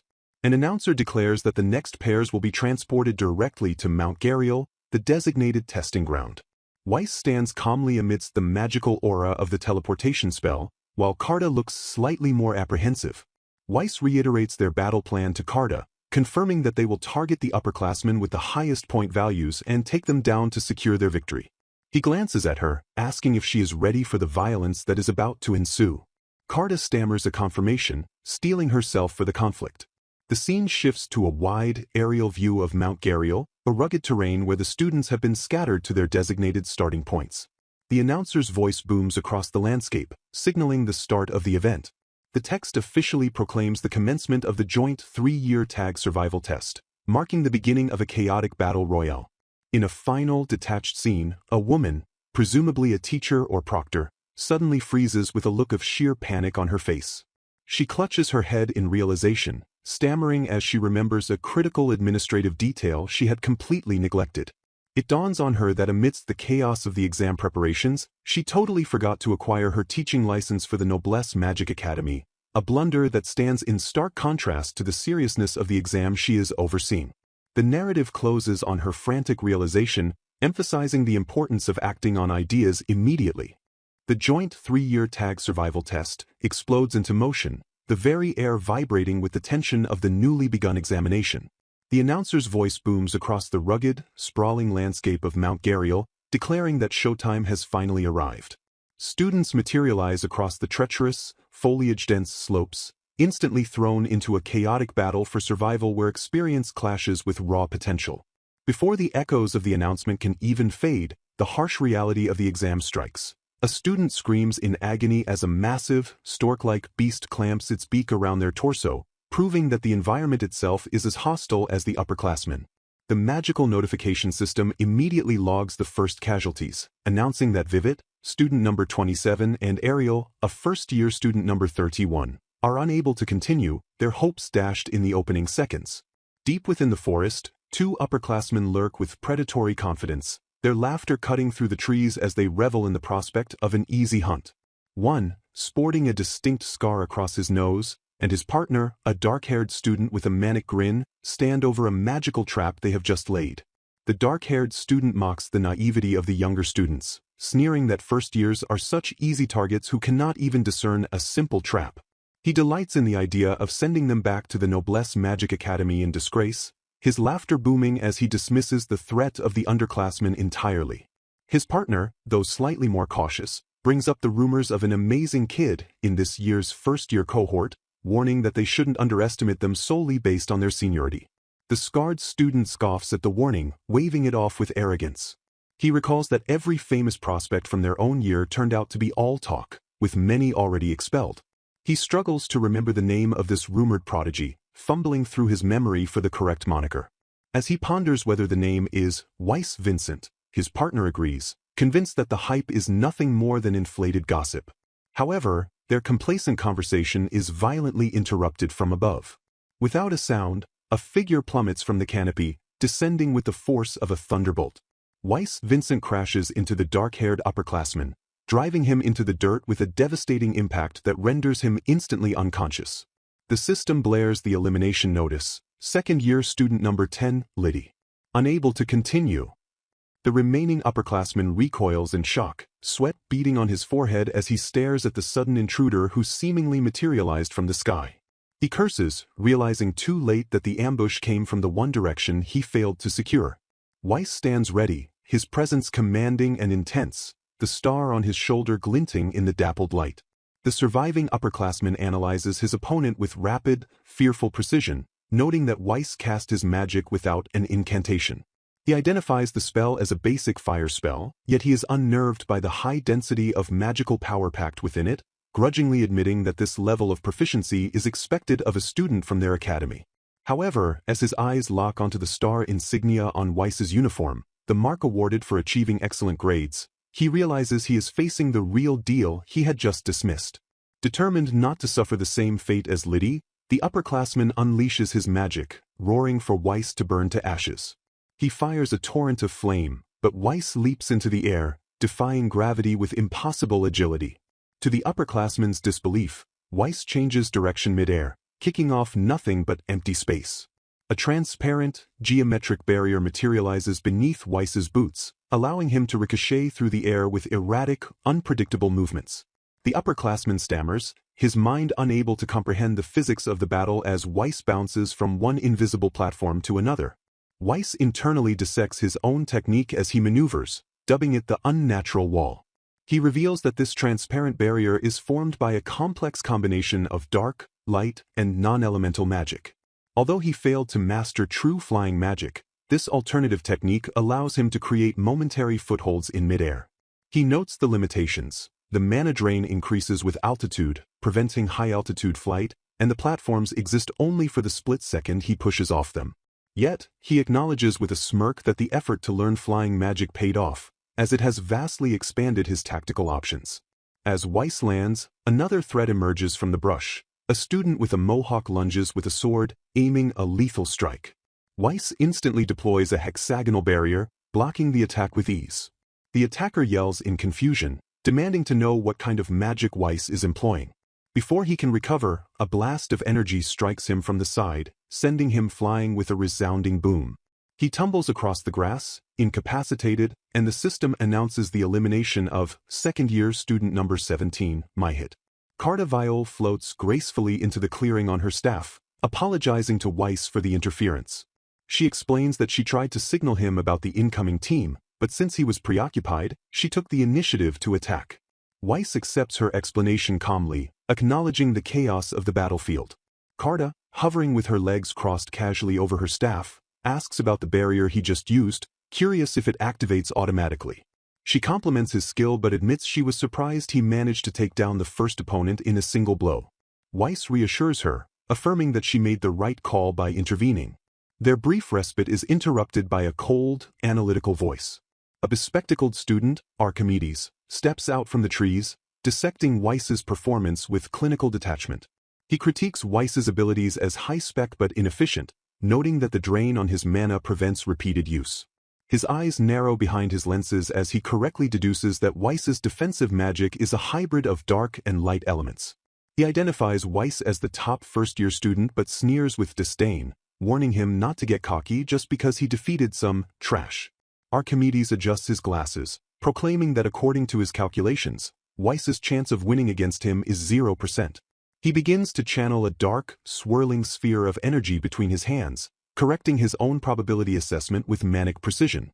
He boasts that when he removes his glasses, his combat ability multiplies by pi 3.14159, an absurd claim delivered with terrifying seriousness. He prepares to unleash a spell he calls Dark Heal, or perhaps a dark energy attack, intending to crush Weiss with mathematical certainty. Weiss does not wait for the lecture to finish. With a burst of speed, he closes the distance and delivers a crushing kick directly to Archimedes' face mid-monologue. The impact shatters the upperclassman's calculations and sends him reeling. As the blow connects, Archimedes feels his strength sapping away rapidly, a horrifying realization dawning on him that his energy is being drained. He gasps, his data failing him completely, screaming that this specific skill was not in his records. Weiss stands over the defeated analyst, coldly advising him to come back after he has done more research. The system confirms the takedown. Second-year student number 96, Archimedes. Unable to continue. With another enemy neutralized, Weiss signals Carta to move out. He checks his device, noting their point total has jumped to 7,014, and declares their strategy to continue harvesting points from careless upperclassmen. Meanwhile, in a different part of the forest, the atmosphere shifts to a tense confrontation. Alan and Cheryl find their path blocked by two formidable figures. Alan greets Cheryl, acknowledging her presence, but his attention is drawn to the threat before them. Standing opposite them, radiating an aura of limitless potential and dangerous growth, are Cynthia and Lilith. Cynthia smiles, her expression sharp and eager, as she proposes a quick bout to kill some time, challenging Alan and Cheryl to a face-to-face showdown that promises violence far beyond a simple game. High above the canopy of Mount Gariel, the joint 3-year tag survival test grinds into a phase of silent attrition. The announcement system, carried by the magical birds patrolling the skies, blares yet another elimination notification. First-year student number 8, Myphis. Unable to continue. A massive, stork-like construct flies past, its beak clamping firmly onto the defeated student, carrying them away like a rag doll. Weiss, Vincent, and Carta Viol observe this from their vantage point in the sky, suspended on Carta's staff as they cruise through the clouds. Weiss clicks his tongue in annoyance, his sharp eyes scanning the dense foliage below. He notes that the forest has grown quiet. The second and third-year students have completely stopped showing themselves. He deduces that the relentless announcements of eliminated students have put the remaining upperclassmen on high alert. They have realized a predator is hunting them and have gone to ground, concealing their presence to avoid becoming the next statistic. Weiss clutches Carta's waist as they bank through the air, declaring that their caution makes no difference. No matter where they run, he intends to find them. He reiterates their strategy to Carta, shouting over the rushing wind. They are to focus exclusively on hunting the second and third-year students, ignoring the first years entirely. He explains that this aggressive strategy is only possible because of her. He praises her specific talent, noting that while flying magic is difficult even for veterans to control, her true value lies in her extraordinary detection ability. While the upperclassmen are skilled at hiding their magical signatures from ground-level searches, they cannot hide from a high-altitude scan combined with Carta's senses.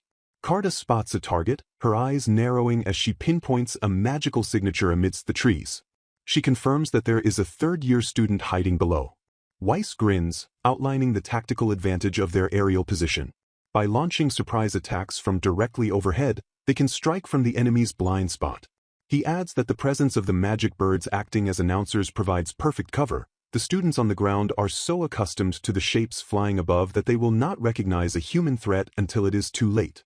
Weiss drops from the staff, plummeting towards the canopy like a hawk diving for prey. Below, a third-year student stands vigilant, guarding against a ground assault, completely unaware of the death approaching from the sky. Weiss crashes through the branches, his sword flashing in the dappled light. The attack is instant and devastating. The upperclassman has no time to erect a defensive barrier or even scream before Weiss's strike connects. A shockwave blasts through the clearing, kicking up dust and leaves as the student collapses, instantly incapacitated. Weiss lands smoothly, noting with satisfaction that in this world, a strike from a blind spot is almost guaranteed to be a one-hit knockout because unsuspecting targets rarely keep their defensive magic active. As the dust settles, Weiss checks his device. The screen displays their current score, which has swelled to a formidable total. Carta descends gracefully, landing beside him, and asks how much time they have left. Weiss checks the timer. Only 20 minutes remain. Carta breathes a sigh of relief, suggesting that since they have already earned a significant number of points, they should play it safe and avoid taking any further risks. She assumes their goal is simply to pass or achieve a respectable rank. Weiss's expression darkens, his eyes widening with a manic intensity that catches Carta off guard. He shouts that it is nowhere near enough, his voice cracking with desperation. He frantically explains the Academy's point system to her, detailing the rewards associated with each rank. S rank, requiring 20,000 points, allows for grade skipping and early graduation. A rank, at 15,000 points, grants a full tuition waiver. But Weiss points a trembling finger at the B rank tier, which requires 10,000 points. The reward for B rank is a luxurious private room. Carta looks at him in confusion, pointing out that he already has a C rank, which also provides a private room. Weiss cuts her off, his face looming close to hers, his eyes bloodshot and wild. He screams that the room itself is not the point.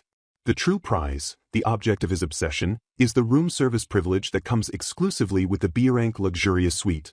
All-you-can-eat premium fruits. The narrative dives into a sepia-toned flashback, revealing the tragic origin of Weiss's fixation. 1 year ago, during the hellish days of his Spartan training, his only joy was the desserts served after his grueling meals.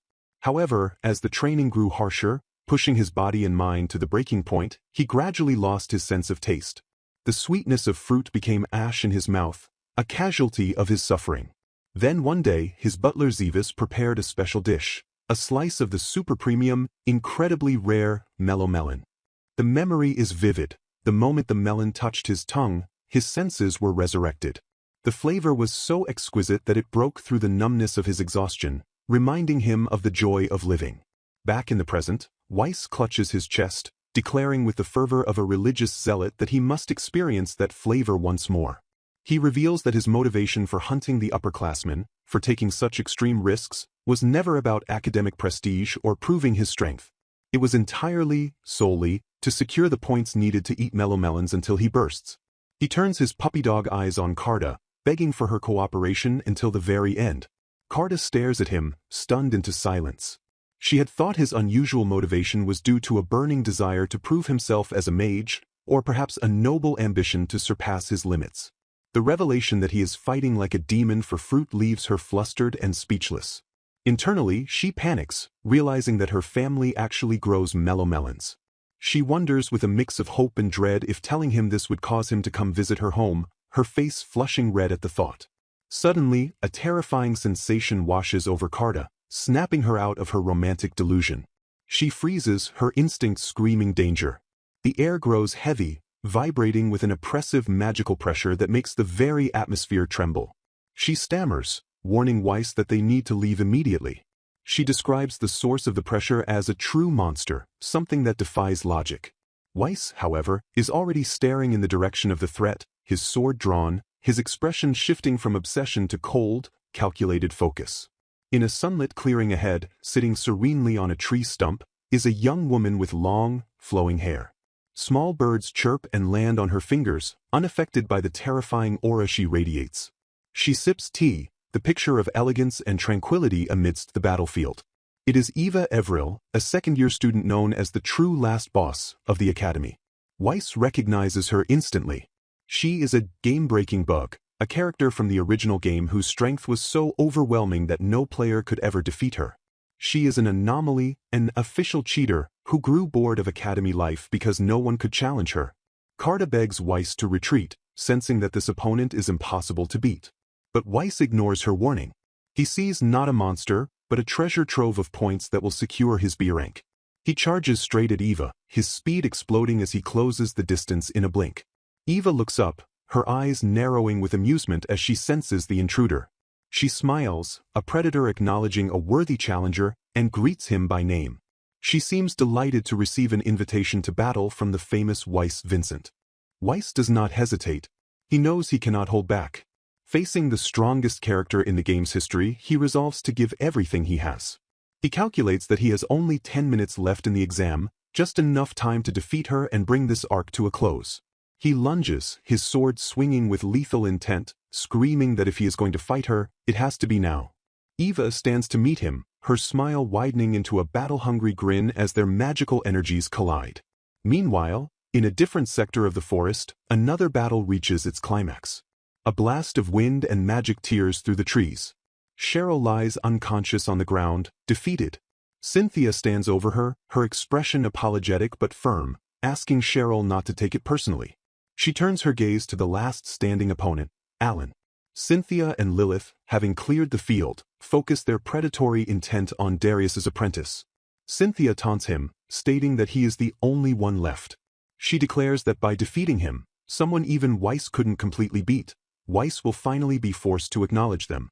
Alan stands alone, battered but unbroken. As the two powerful women prepare to finish him, a change comes over Alan.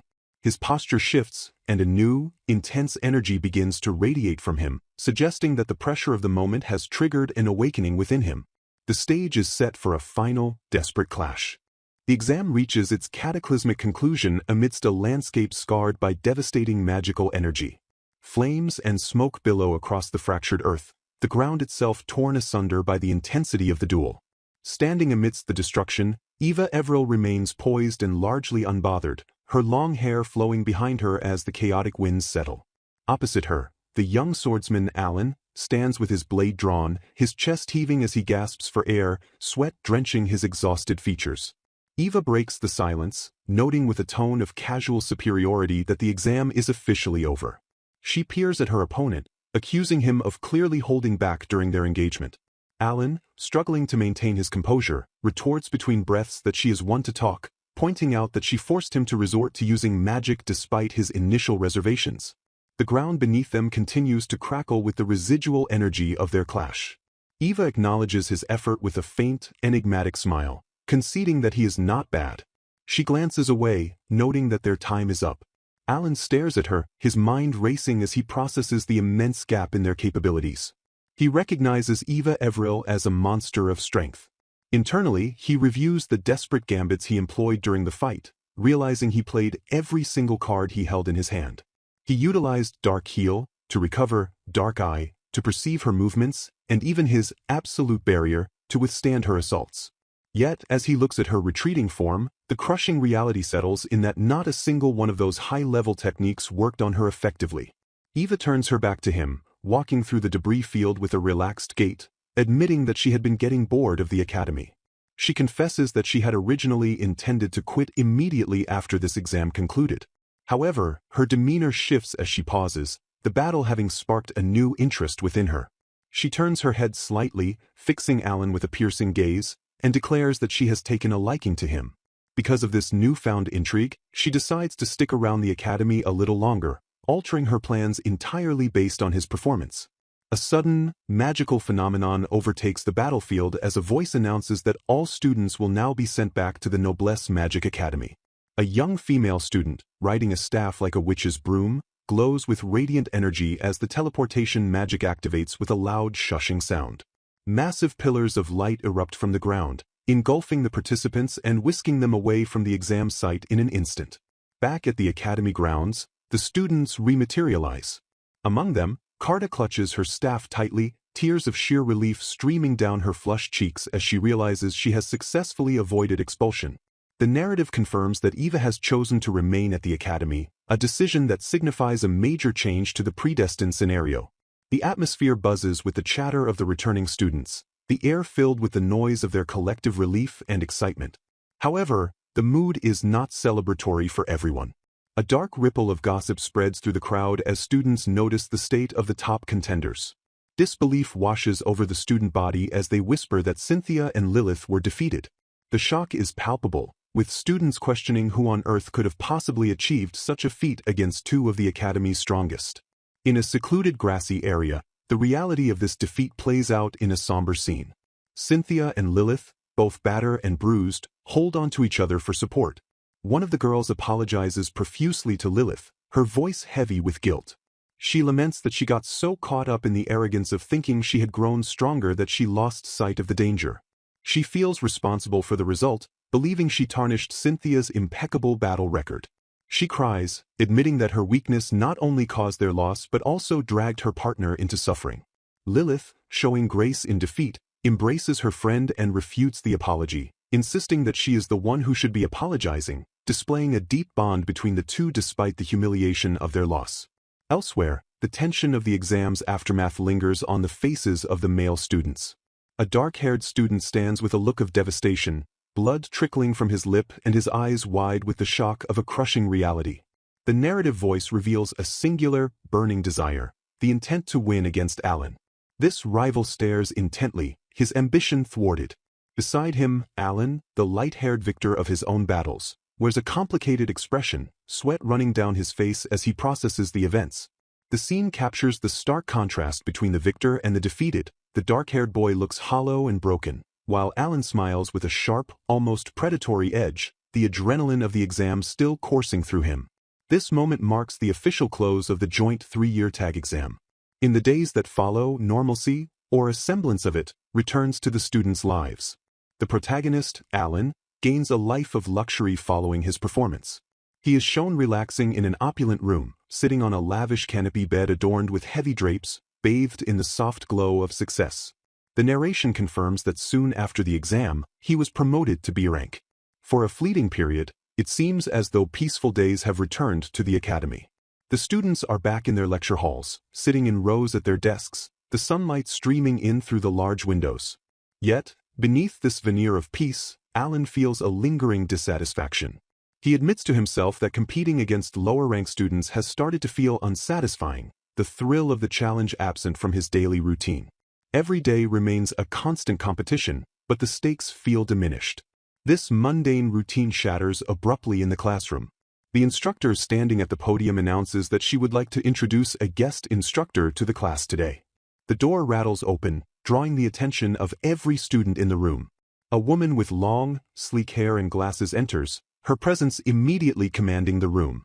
She introduces herself politely, her expression calm and professional. The male students immediately react to her appearance, whispering excitedly about how attractive she is. Taida and the other girls tremble, perhaps sensing a different kind of aura emanating from the new arrival. The classroom erupts into a mix of gasps and murmurs as the students realize who has arrived.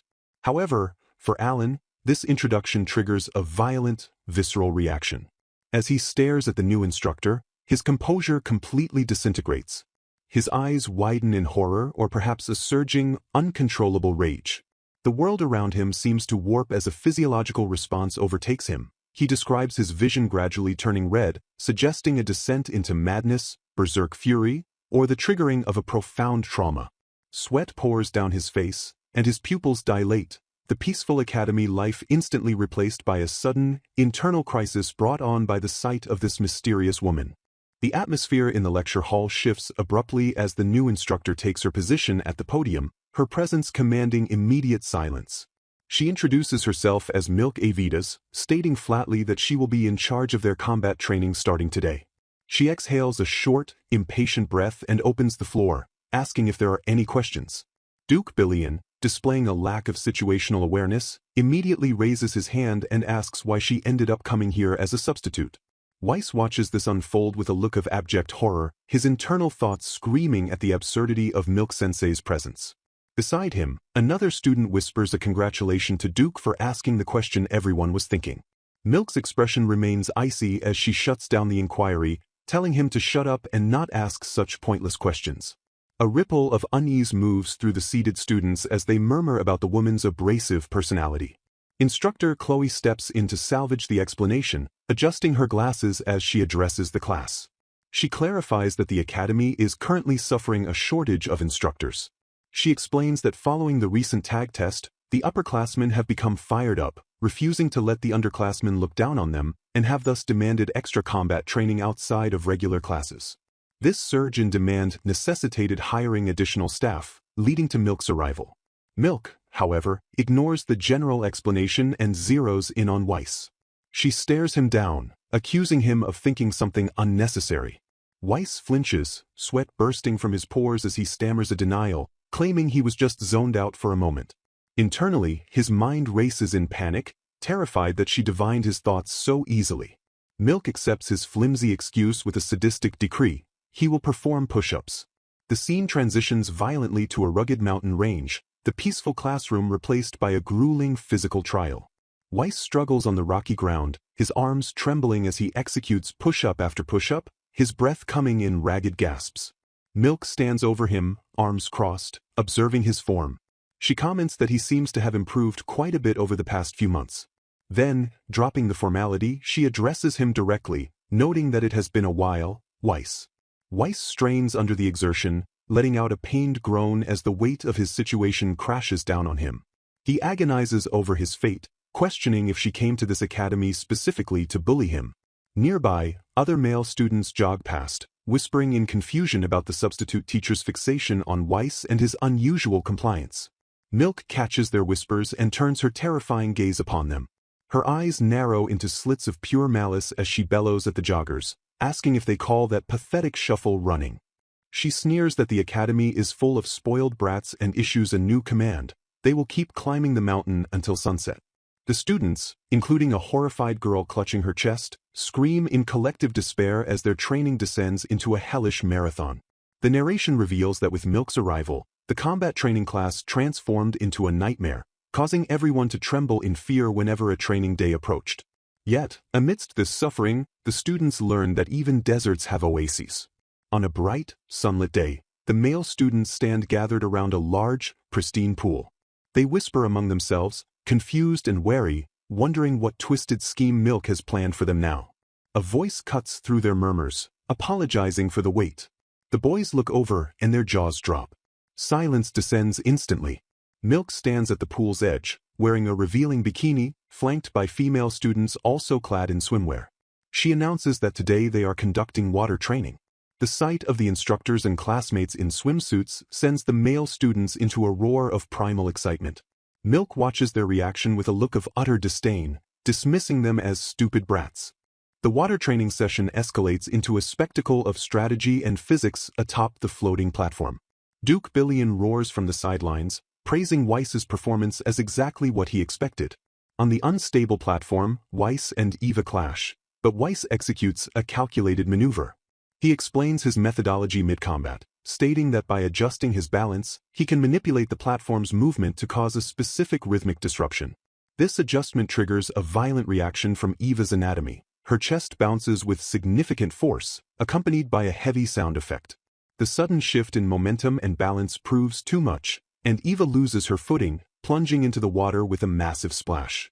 Duke, witnessing this unorthodox victory, stares in awe, describing the move as a technique one can only call godlike.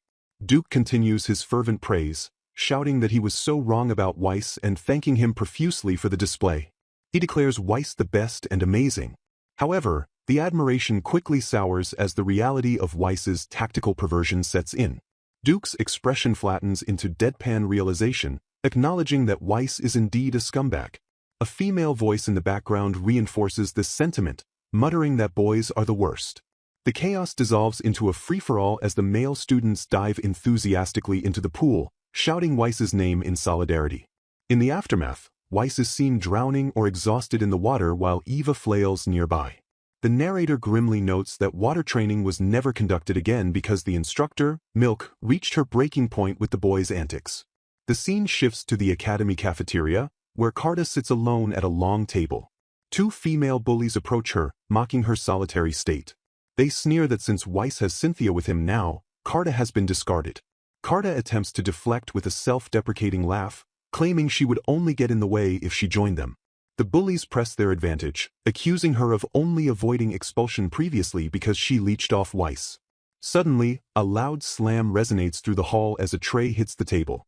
The bullies recoil, questioning the intense, terrifying gaze directed at them from the newcomers. Eva, Evril, and Cynthia have arrived, their presence radiating hostility toward the harassers. Despite the intervention, one bully doubles down, calling Carta a parasite who is only good for flying.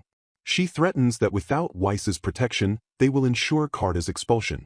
However, the intimidation tactics fail as Eva and Cynthia ignore the bullies entirely and turn to Carta. Eva, with a strained but attempting to be friendly expression, asks if Carta would like to eat with them. The bullies, realizing they are outmatched, freeze in terror, their pot-au-feu seemingly frozen by the chilling atmosphere radiating from the high-ranking students. Carta stares at them in shock as Eva explains that she has reconsidered her opinion. Eva recounts the recent joint tag team exam, noting that the team defeated 24 students, including upperclassmen. While rumors suggested Weiss did it all alone, Eva refutes this. She admits that even Weiss could not have achieved such a record-breaking score by himself. Cynthia chimes in, acknowledging that their own team was completely defeated because of Carda's flight magic and impressive abilities supporting Weiss. She humbly asks Carda to continue looking after Weiss from now on. Eva proposes that they all get along together with Weiss moving forward. Carda, overwhelmed by the recognition and acceptance, tears up and nods with a quiet "Th." Eva breaks the tension, suggesting they eat before the food gets cold. However, the conversation naturally drifts to the missing member of their group, as they wonder where Weiss is. The narrative reveals Weiss's location in the infirmary, wrapped head to toe in bandages like a mummy. He pleads with Milk to heal him already. Milk, standing over him with a sadistic smile, simply refuses with a cheerful "nope." The narrator concludes this arc by revealing a future outcome. Thanks to the training Carda conducted with Weiss, she eventually gave the bullies a taste of their own medicine during an exam, resulting in their expulsion. Memories of a shattered home and a family consumed by flames plague the protagonist's mind as he stares at a cracked photograph, recalling the day he lost everything to tragedy. In the present, sweat drips from his brow as he processes a life-altering revelation. Graduating from the prestigious Noblesse Magic Academy bestows a commoner with the authority of a noble. Shirley Elias elaborates that this status grants unrestricted access to dungeons worldwide and simplifies travel between nations, offering a freedom previously unimaginable to someone of his station. A dark resolve stiffens the boy's posture as he looks at his own trembling hand, realizing this power is not for status, but a tool to eradicate the monsters that stole his hometown with his own strength. He commits to this violent path, vowing to take the entrance exam, and throws himself into grueling preparation under the guidance of Shirley and Master Darius. However, reality crushes his ambition. The exam ends in catastrophe as he lies defeated on the rain-slicked pavement, his body broken by the terrifying, overwhelming power of Weiss Vincent. Confusion follows his defeat, for despite being certain of failure, he inexplicably passes the exam, though the victory tastes bitter. Weiss looms over him with a mocking sneer, branding him a loser, fit only for menial point farming like a lowly slime, reminding him of the physical humiliation he just suffered. Refusing to accept a life where everything is taken from him, the boy trains relentlessly with a wooden sword, driving himself to exhaustion. He senses Weiss constantly observing him from the sidelines, realizing that the top-ranked first-year views him not just as trash, but as a target worthy of scrutiny. A fire ignites within him. He craves a rematch, questioning if Weiss recognizes his latent strength. With blood trickling down his cheek and a defiant, manic grin, he swears to catch up and seize victory, directing his ferocious intensity straight at his rival. He vows to defeat Weiss, forcing the elite student to grimace with intense, silent frustration. Tension suffocates the academy hallway as Weiss Vincent and Alan cross paths, their simmering rivalry erupting into a verbal exchange where Weiss explicitly declares his hatred, to which Alan retorts without hesitation that the feeling is entirely mutual. Bystanders watch in confusion as the two boys separate, the air heavy with their unspoken conflict. Later, Weiss attempts to purge his turbulent thoughts through physical exertion, swinging his wooden sword with ferocious repetition in the training arena, yet he finds himself unable to banish the distraction from his mind. Milk-sensei interrupts his solitude, observing his frantic pace and correctly deducing that his agitation stems from his friction with Alan, a fact she already learned from Darius. Weiss confesses that Alan's presence in history class infuriated him, condemning the boy as too soft for his naive worldview. He recalls the lecture where the instructor coldly dehumanized slaves as uneducated products of poverty and irresponsible parents, a lesson that caused Alan to tremble with suppressed rage before exploding with a radical declaration in front of the nobility. Weiss recounts how Alan asserted that slavery is absolute evil and that nobles themselves are unnecessary, a statement Weiss views as dangerously naive and devoid of real solutions. He scoffs at Alan's idealism, dismissing it as empty preaching that ignores the fundamental human desires for conflict and survival, arguing that war and suffering will exist regardless of slavery. Milk counters his cynicism by revealing that Alan grew up in an orphanage, suggesting that the boy's words pierced Weiss's composure more deeply than he cares to admit. A dark realization grips Weiss as he acknowledges the irrational intensity of his own anger, visualizing a sinister shadow looming behind his memories of the confrontation. Milk challenges him to embrace the clash of opinions as she launches a sudden attack, forcing Weiss to brace himself against her overwhelming strike, turning their ideological debate into a physical trial. Weiss lunges forward with a roar, swinging his blade in a desperate bid to connect, but Milk-sensei effortlessly intercepts the strike and drives her boot into his midsection, scolding him for failing to grasp the true nature of their conflict. She reveals that she was once a student of this very academy, noting the nostalgia of such visceral combat, while Weiss reels from the information, realizing that despite analyzing her profile countless times in the original game, this specific backstory was never disclosed. Milk confesses that she was expelled before she could ever demonstrate her full potential, admitting that she was simply too weak and overestimated her power during an era when the point system was less refined. She recalls a decisive duel against a mustached instructor where the gap in their abilities sealed her fate, a memory she uses to lecture Weiss on the necessity of carrying one's convictions through inevitable collisions. She observes that while she once believed humans could not easily change, Weiss has proven her wrong, possessing a knowledge of the right path that she lacked. Shifting her demeanor from reflective to stern, Milk warns Weiss that his next trial carries consequences far graver than simple expulsion, revealing the upcoming survival training in the monster-infested northern Garial Mountains, a brutal exercise known to claim student lives every year. She challenges him to spar again, cautioning him against the arrogance of being the top-ranked lower-grade student and urging him not to follow her path to failure. Weiss meets her gaze with a ferocious grin, declaring that he will not die, and the two clash violently once more under the watchful eye of the past. Under the light of a high moon, the exhausted pair finally ceases their training, agreeing to rest as the long night encompasses the academy.